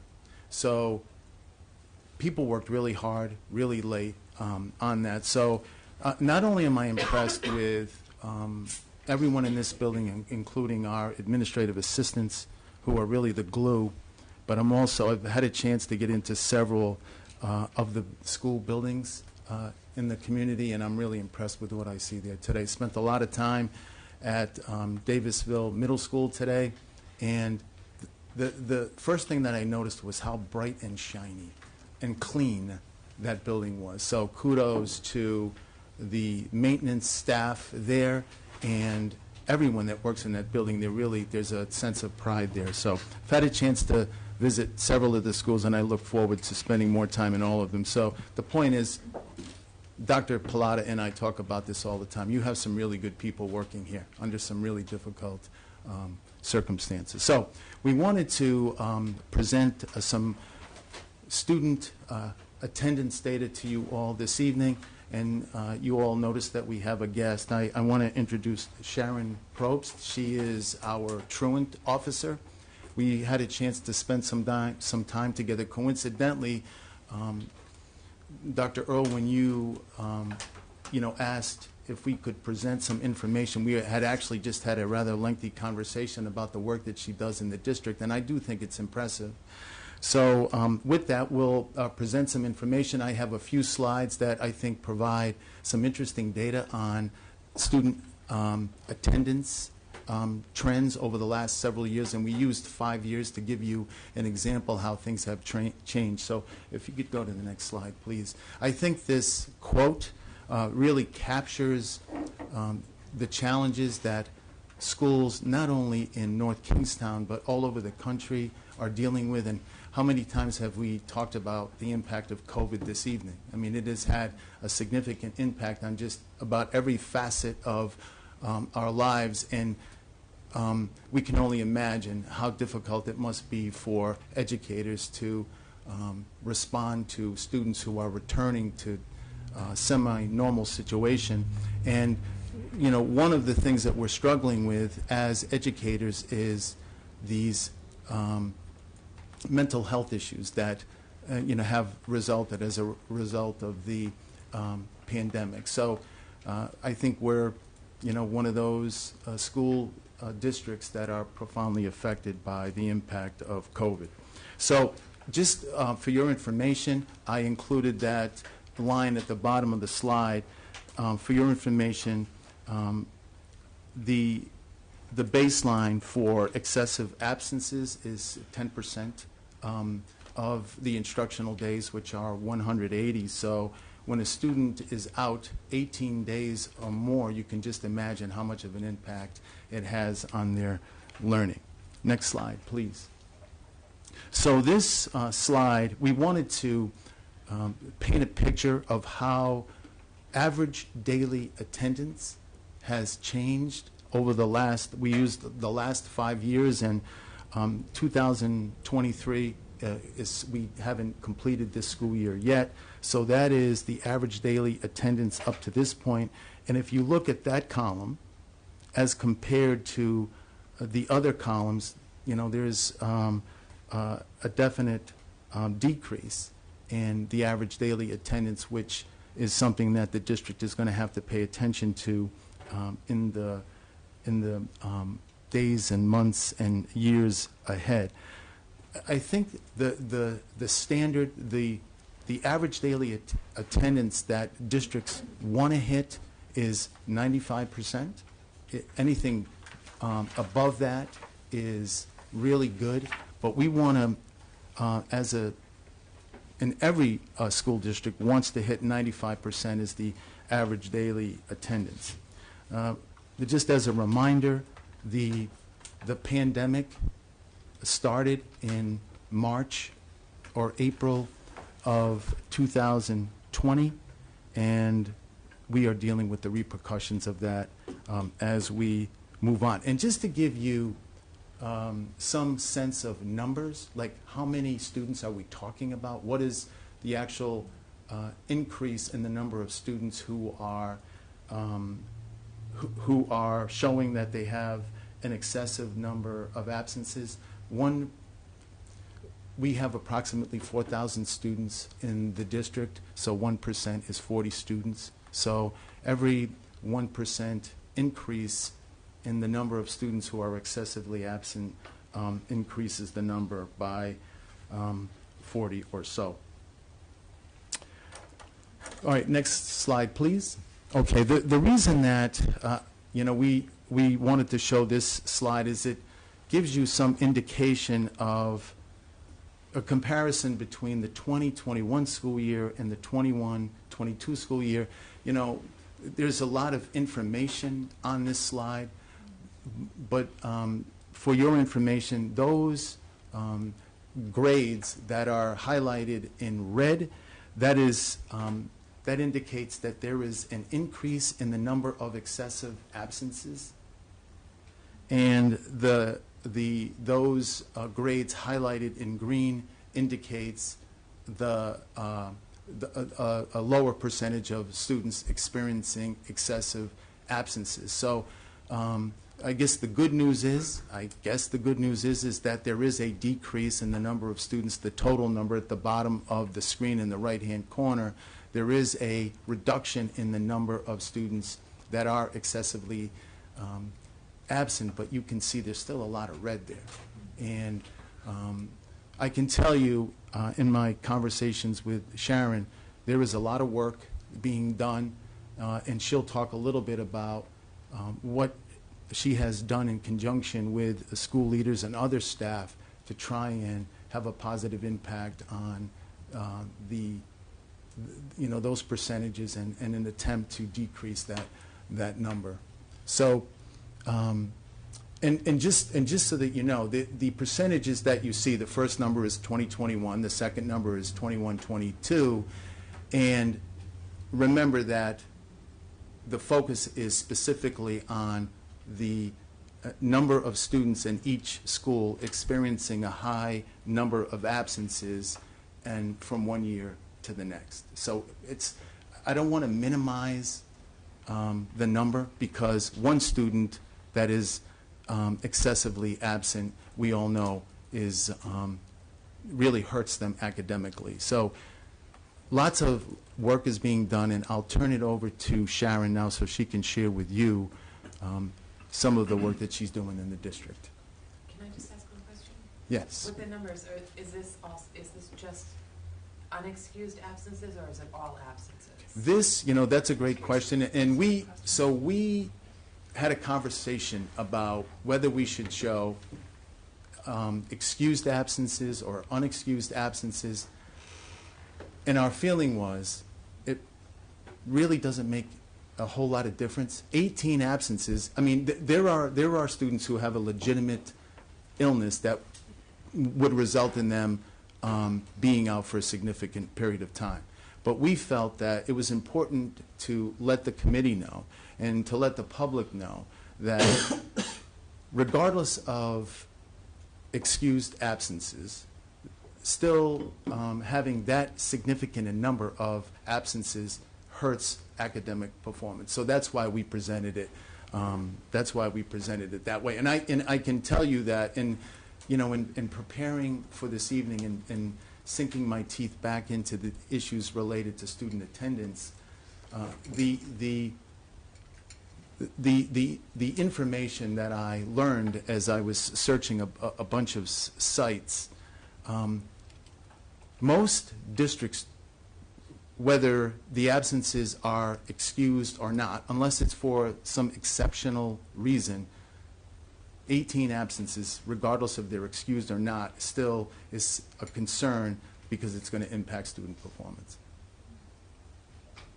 So with that, we'll go to the next slide, and Sharon will share with you the busy work that she does in the district. So. Appreciate it.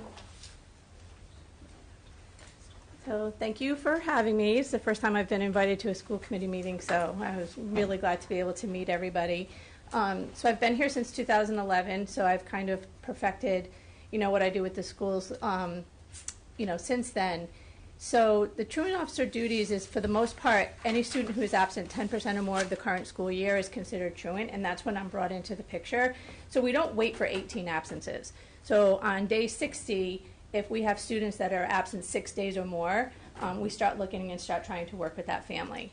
So what I do on a regular basis is I go to the schools with the high school, Davisville Middle School, and Quidnesset. I meet with them biweekly.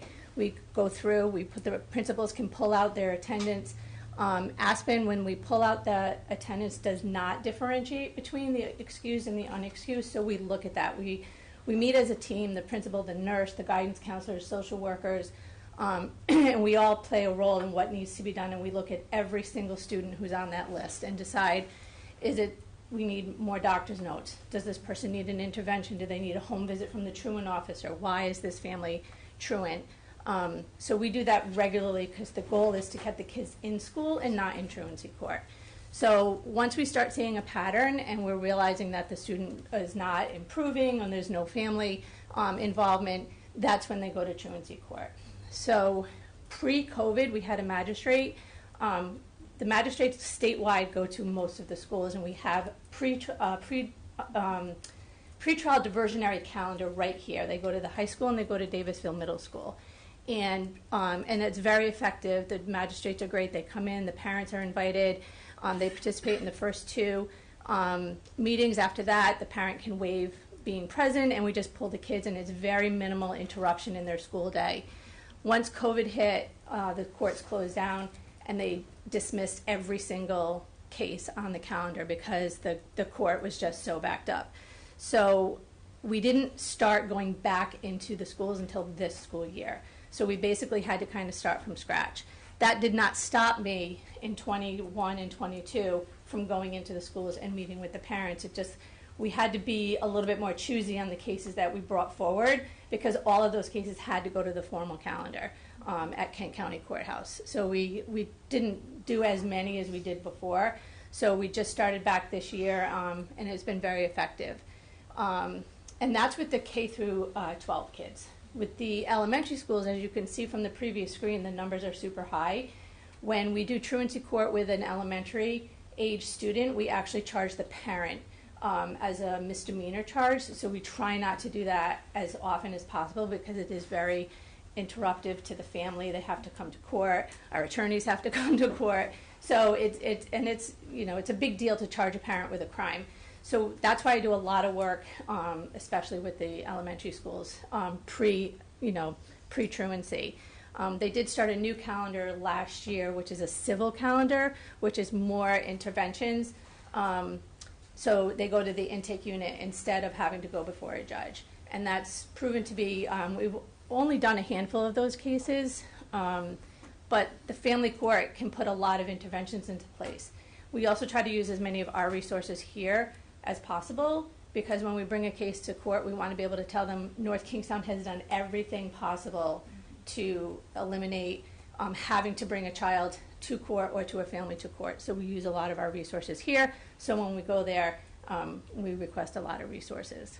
So that's it in a nutshell. Any questions? Oh my gosh. I'm sorry. Thank you so much. No, it's fine. I just wanted to say thank you so much, Bob, and yourself for coming and giving this presentation.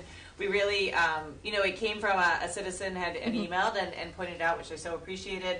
But then also I've been reading a lot in the newspapers and different things. As Bob mentioned, this is a national challenge, and so we obviously have some questions, but just really wanted it as an information update and to see, again, how the school committee can support. So we'll start with Gabriel and we'll go this way. So go ahead, Gabriel. I just want to say to the committee, I didn't see anything in this about tardiness, especially at the high school.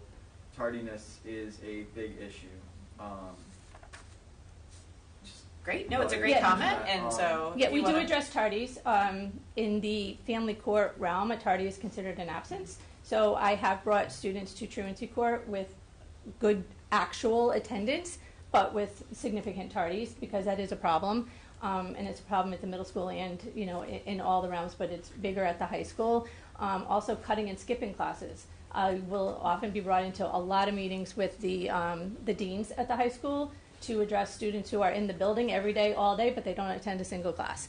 So we do address that as well in a lot of our meetings. And the other thing, on the slide where it said like the average daily attendance percentage or whatever it was, how concerning it was to me that we are down this year from last year, despite that last year was the year where we had a lot of the quarantining of close contacts. So despite all of that affecting our numbers, we are down further. Valid point. Yeah. My question was also about tardies, but then to go a little bit deeper, is there a time of the day by which it kind of flags a tardy for a student? That depends on the school.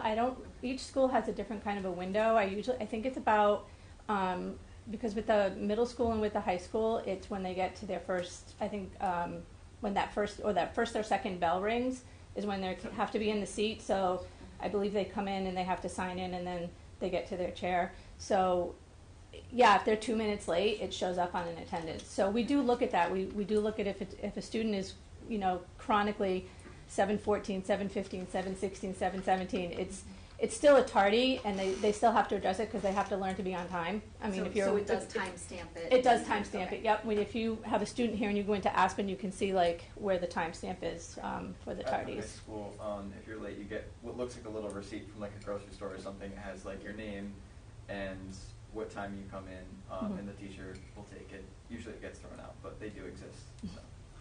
And that does get recorded and asked with a timestamp. So we create a system where kids can self-scan in because it's such a busy time. So the kids sign in, And they bring that that's together. their pass Yep. to. But even if it gets thrown out, Gabriel, we still know. It's- That's yeah. what Mike just said. It still counts. Yeah. Jenny, and then if others have I questions. just had a question on the letters that parents get. Is it automatically generated, or is that something that your office does? Yeah, once they so- hit that 10%? I just know some Yeah, preschoolers have gotten the letters. Yeah, so each school has a system, I think, if they hit the 5-day window. So yeah, there's a phone call, there's a robocall, I think, that goes out every day. If a child is marked absent, a robocall automatically goes to the parent to let them know that the child is not in school. And then, So that is dependent on the type of absence. right, So yep, so if a parent calls in. and it's we don't- excused. Yeah, we Yeah. don't send a Yeah, call. yeah. No, I'm more like the truancy letter, I work with kids that are medically fragile. Yeah. Sometimes, but they're in preschool and they've gotten these letters. Yeah, so I don't work with the preschool because they're not mandated to attend school. Right. And halfway That was my through my question. time here, Gabriel, thank you. maybe Mr. Hennius would know this, when they actually changed kindergarten. Kindergarten wasn't required to attend either. So when I first started here, I didn't work with the kindergartners. I would get a lot of calls from the principals of the elementary saying, we have kindergartner. And I was like, no, I can't charge a kindergartner. So now they've changed that law as well. But I don't. Sometimes they'll ask me to talk to a parent on a preschool student, but there's nothing that I can legally do working with a I guess preschool. Following up with that with Jenny, though, as far as, I guess my concern is, so there's some students, like medically fragile students, that might have a lot of medical appointments and different things. So the family's very engaged and very committed, but I know that they still get the letters. But what I would be most curious about is how are we as a district helping support those students who have, because it is to keep them alive, they have to be out more than 18 days. What are some of the supports that we have, and do we have enough to try to help them with that learning loss? So What would that if play they have a into? medical Yeah. excuse, they don't come to me. So the letters that go out from the school come specifically from the principals and from the administration. Yep. RIDE also has what they call a nudge letter. So they can actually go into the RIDE and see all the kids that are chronically absent, and they can send a nudge letter. Those are the ones that we have to go through specifically because RIDE does not differentiate between unexcused and excused. So the principals, when we're sitting in our meetings, they'll say, yes, I need to send these nudge letters, or no, we don't need these nudge letters. We always have the nurses in on the meetings as well, so they know if a child is chronically ill, and I don't get involved in any of those. So those support services come from the schools themselves. I also think that we have to be careful with, unfortunately with the letters, they require it from a doctor. Well, some families have $30, $40, $50, $60 copays. So Oh, yeah, those letters, I'm not yeah. going to the doctor. Yeah. So when I talk to parents, when they ask me that question, I'm not going to take my child to the doctor every single time they're sick, we use that 10% window, and I say basically you get 18 freebies. So those are 18 times during a school year that you're not, I'm a parent myself, you're not always going to take your child to the doctor. So we also look at the timestamp. So if we have a child that was sent home from the clinic, for example, if they presented at school with a fever and they were sent home by the school nurse for a fever, we know the next day they're going to be out because they have to be out for 24 hours. So that would be marked excused. And if it's for whatever reason not marked excused in Aspen, we know that it's excused. So that's why we don't just look at the numbers. We go student by student by student and work with each one individually. And if I could just add, this is, a complicated issue, right? It's not just, students with an excessive number of absences. There are issues like, not to open a can of worms, but it is fair to bring up the fact that, for example, North Kingstown High School has the earliest start time in the state. And there's a ton of research that shows that high school students should not be going to school that early. I mean, and you know what? There's no question that there is a significant impact on students who, even if they show up, they're not ready to learn because of their, what do they call that? Their circadian rhythm. I think that's huge. But there's no way I think that this issue can be dealt with the way that it needs to be dealt with without like having a conversation about all of this mental health conversation that we have been having as a district. There's no question that there has to be more home visits and meetings with parents and those kinds of things. So, it's going to take some time to figure this out, and I do think that there needs to be more support in helping these families, work harder at getting their children in school. And one of the things that was really interesting to me in talking to Sharon is, like, there are parents who are keeping their kids home because of issues that they're struggling with. Not that there's illness or mental health issues with the child. I'm not saying that is a significant percentage of students, but there are those kinds of things. I mean, we're seeing things that we've never seen before as a result of this pandemic. Yeah, and I think that's, I'll go to you next time. What I'm really curious about is, again, this is not, I so appreciate everything that you have been doing for the district. What I'm really interested in is, especially because you've been here since 2011, like, are you seeing different things? Can we advocate to the town for resources? Can we advocate to the state for resources? That's where we, are happy to reach out to our state senators, our House representatives, the town council, as far as if it's not just student issues, as I'm hearing Bob just said, like, how can we be advocates to help, like, in a greater way, to help the students get to school? And so anything from your experience that you think is of note would be helpful to know. And then Tom, if you ask your question too, or yeah, I mean, just to kind of piggyback on what you were talking about earlier with needing school psychologists and school social workers. I'm in the schools. I cover the whole district. I'm in all the schools, and it's true. Recently, we had an issue at Davisville Middle School where a student was in crisis and there was no social worker, and they had to pull one from the elementary school to come over and help deal with the issue. So we definitely, resources are huge. I mean, we always need more resources. Within the community, we tend to reach out to FCCP and Tides Family Services quite a bit, and that's what the court can refer to, because one of the good aspects of bringing somebody into truancy court is we can get the state to pay for the services. If a family can't afford services, they don't have insurance or whatever, a lot of times the judge can put those services in place, and then it comes through the family court. Tides Family Services is on about a 1-year waiting list right now, because every school district and every family needs Tides Family Services, because they do in-home services. And so, I have one student here that has been on that waiting list since, I think, September or October, and she just got services the 8th. Yeah, yesterday. And that was court mandated? No, it was okay. Actually it was through DCYF, but they were on that long of a waiting list. So when you have children in crisis and this, not attending school, stop making faces, audience. you need those services. So so I mean, the whole state. We have a Rhode Island Attendance Officers Association. I'm very involved in that. I'm the treasurer this year. I was the president for 4 years. So we meet quarterly as a statewide, and it's statewide. It's not just within North Kingstown. That services are very, very, we're very short of services for families. And you said Tides, and what was it was FCCP. FCCP, thank you. Don't ask me what it stands for, No, it's okay. I don't remember. I wrote TT, so I got closer with you. Yeah, FCCP. Sarah. So we've used them quite a bit. There are some individual counselors that work with a lot of our students in district who are wonderful, who came through NAFI.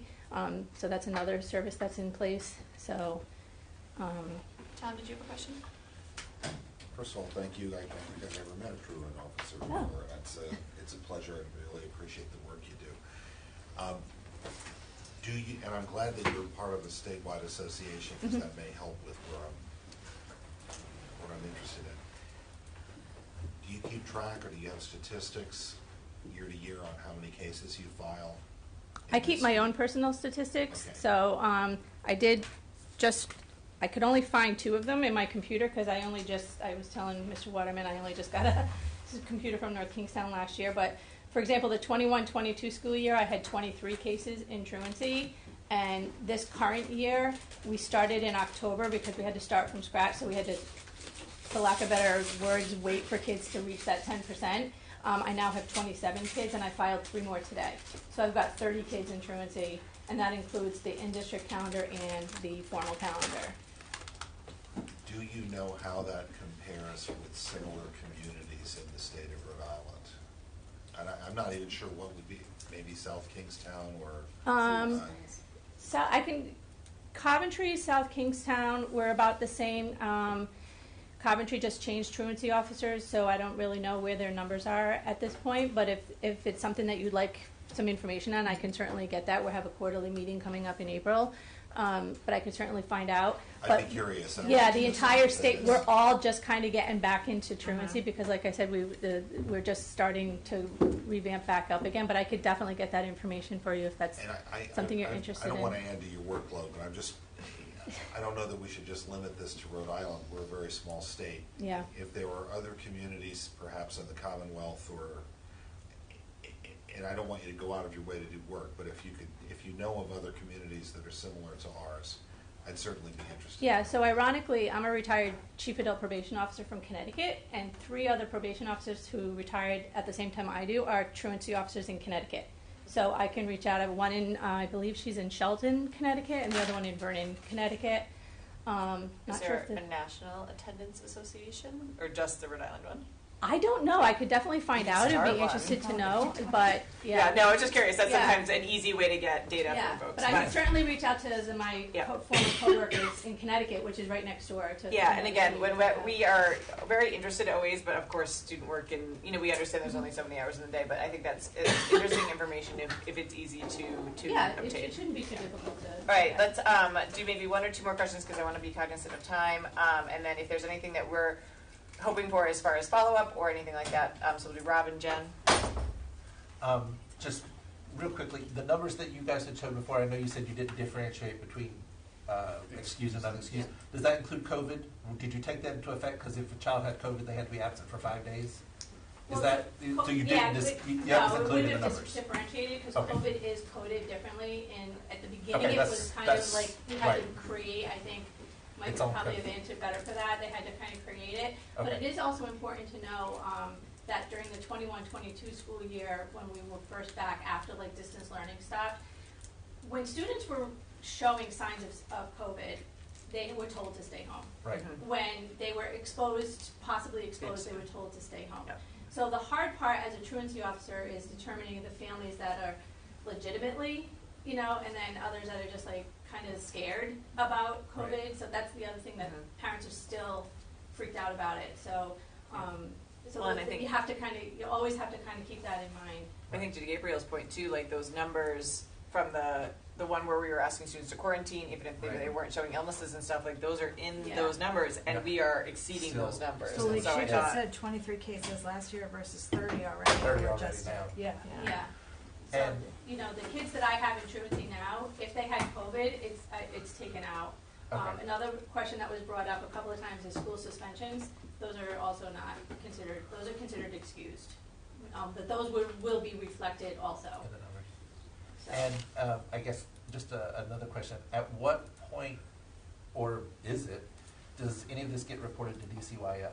When do they get involved, or do they get involved? They get at all? involved if the judge orders them to be involved. Okay, so after the judge Yeah. makes a ruling, Yeah, that's when they it, get only when involved. it's involved in truancy, the schools have their own rules when they, Right. call and invite or ask DCYF to come into play. Okay.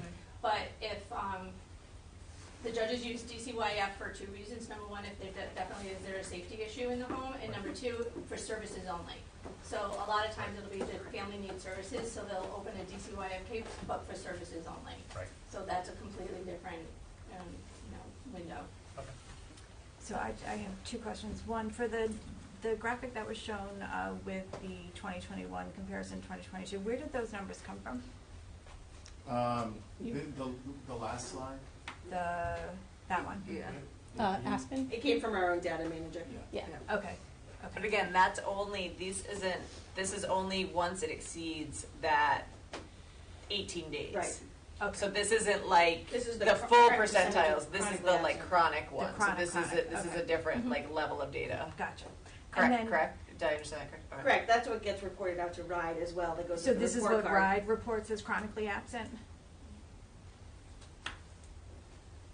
Maybe. It should be, yes. Okay. It's not, which is why I asked, so, that's, okay, so maybe it's just a different number, so that's fine, we can chat about that after. My other question was, just walk me through if you don't mind, just because I'm curious. So like if you have a, like, let's say, I'm going to say Quid because they're up there. Mhm. If you have a third grader at Quid who is on that list, explain to me, like what type of interventions, like what is your, and I'm not saying this like snarkily, like explain to me like what is the purpose of you, like when you go and you meet with that family, like what is the intent, what is the purpose, like what are you trying to accomplish? Can So- you explain that to me? Yeah, so what we do is, we have a policy that was approved by the school committee in 2014 that was put together by our attorneys, which indicates that that 10% window is what is considered truant. We also have mandatory pre-truancy meetings with the parent and the child if age appropriate. So once we start identifying a family that needs to be involved in truancy, we do the pre-truancy meeting. So for Quid, for example, Beth Welshman, who is the social worker there, she and I, and sometimes Mrs. Johnston will come in, and sometimes Dr. Curley will come in, depending on the student and what the student's needs are within the school. And we have a face-to-face or a virtual, because of COVID, meeting with the parent. And we discuss attendance, what are the issues that you're having, this is the truancy officer, you know, what needs do you have? If it's something that the school can handle on their end, then they will get involved. And if it's a student that, or a family that is just, you know, we're just not dealing with that and it's gonna be a truancy problem, then I explain the law. Okay. I explain what will happen if the children continue to be absent from school, and this is the possibility that they have to face. We don't just file a truancy petition blind without telling a parent what the ramifications are going to be. So the goal is to get the services to what they need and to get the child in school, and not have to bring a parent to truancy court. Okay. So a lot of times, even though those numbers are high, it's because we're still constantly working with the parents. It could be a lot of mental health issues. We have seen a ton of mental health issues this year coming in. I've seen more kids presenting with anxiety and depression at a younger and younger age as we go forward from truancy. And again, with the parents also might need help. So if it's the child is fine, but the mother or the father is struggling, then we'll do what we can to try to get some resources in, make referrals to NAFI or to FCCP or to TIDES to try to get the family what And they those need. would be outside community type resources that would Right. be needed. Yeah, correct. Okay. Yeah, if you're really anxious, you're not sitting. Like, Right, yeah, right, right, I right, didn't. That's yeah. an interesting perspective. Yeah. Yeah. Yeah, and a lot of the tardies, I know Gabriel was talking about tardies. When I'm working with families with tardies, the parents will say it's anxiety. I'm seeing so much anxiety where it's the kid is having trouble getting through the door.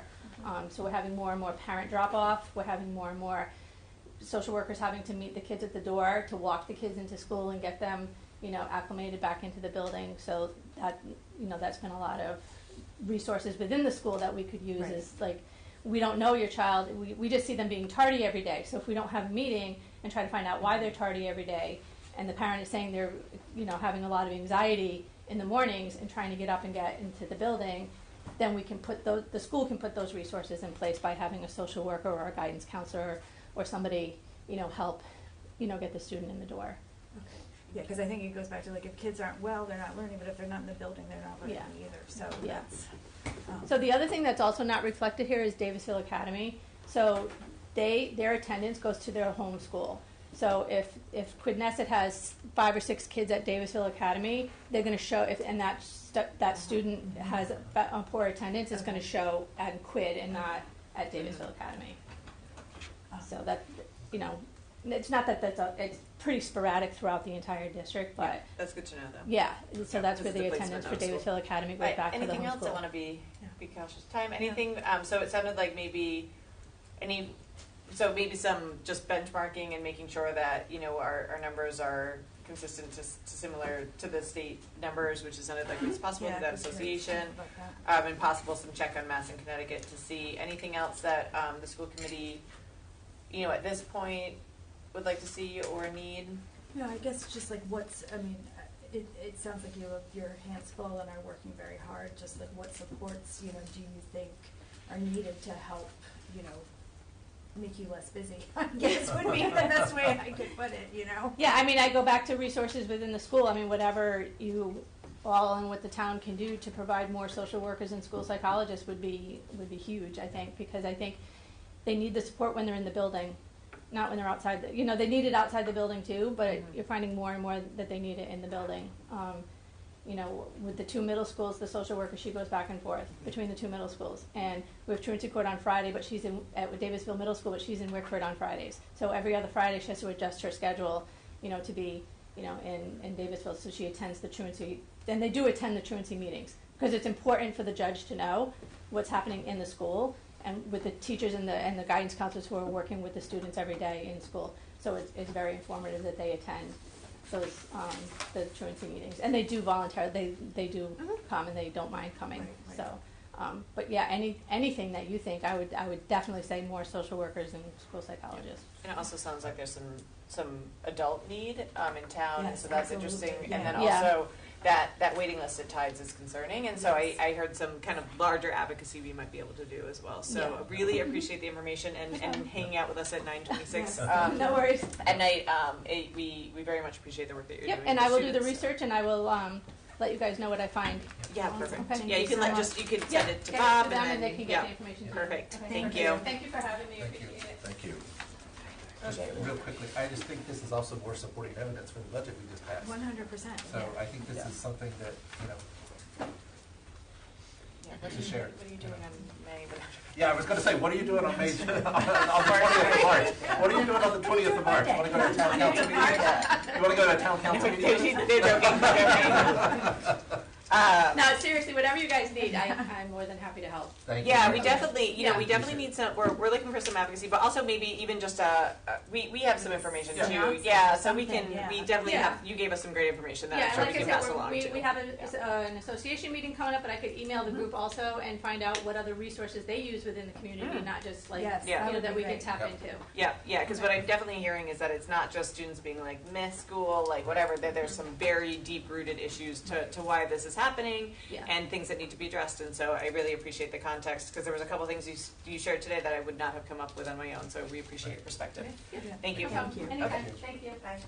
And so we are going to move item B to the end of the agenda because we need to go back into executive session to have a discussion before we can act on that item. And so the next item on the agenda is item C, which is the approval of bus contract. And so This is a rather routine matter that the school committee does anytime a bus contractor wishes to purchase a frontline bus. So this contractor is looking to purchase a new bus and take his current bus and make it a spare, which is great for us because it gives us another available bus.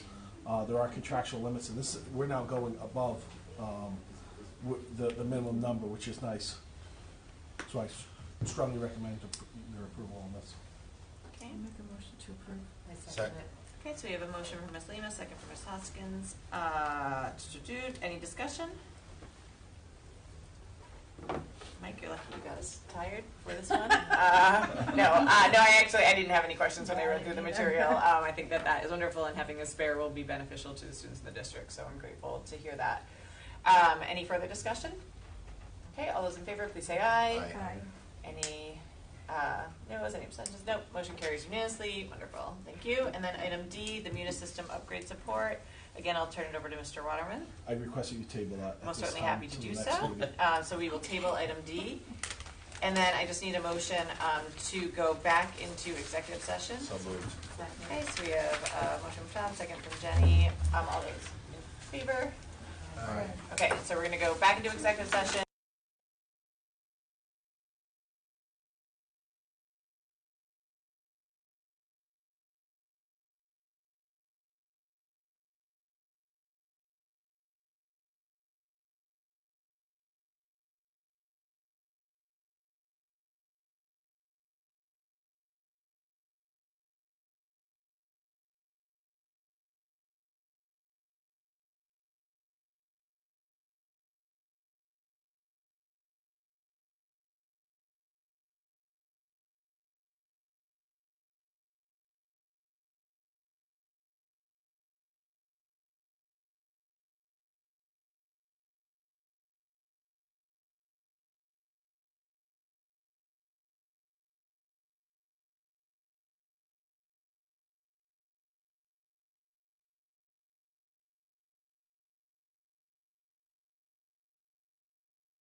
we're gonna come back to the business meeting. The first item that we need to go back to is the routine item of sealing the executive minutes and disclosing that there were no votes taken in executive session. Do I have a motion? So moved. Do I have a second?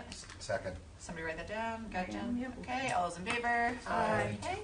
Motion passes unanimously, and then we'll go to the item 7B, which is the decision on student appeal. Do I have I'd a like motion? to make a motion to grant the student appeal as discussed in executive session. Second. Okay, so motion from Jenny, second from, we'll go with Mr. Case. All those in favor, please say aye. Aye. Okay, and so that motion also carries unanimously. Thank you so much. Do we have a motion to adjourn? So moved. Second. Okay. Jenny, Rob, all those in favor? Aye. Aye. Ah, 9:59. Good job, y'all.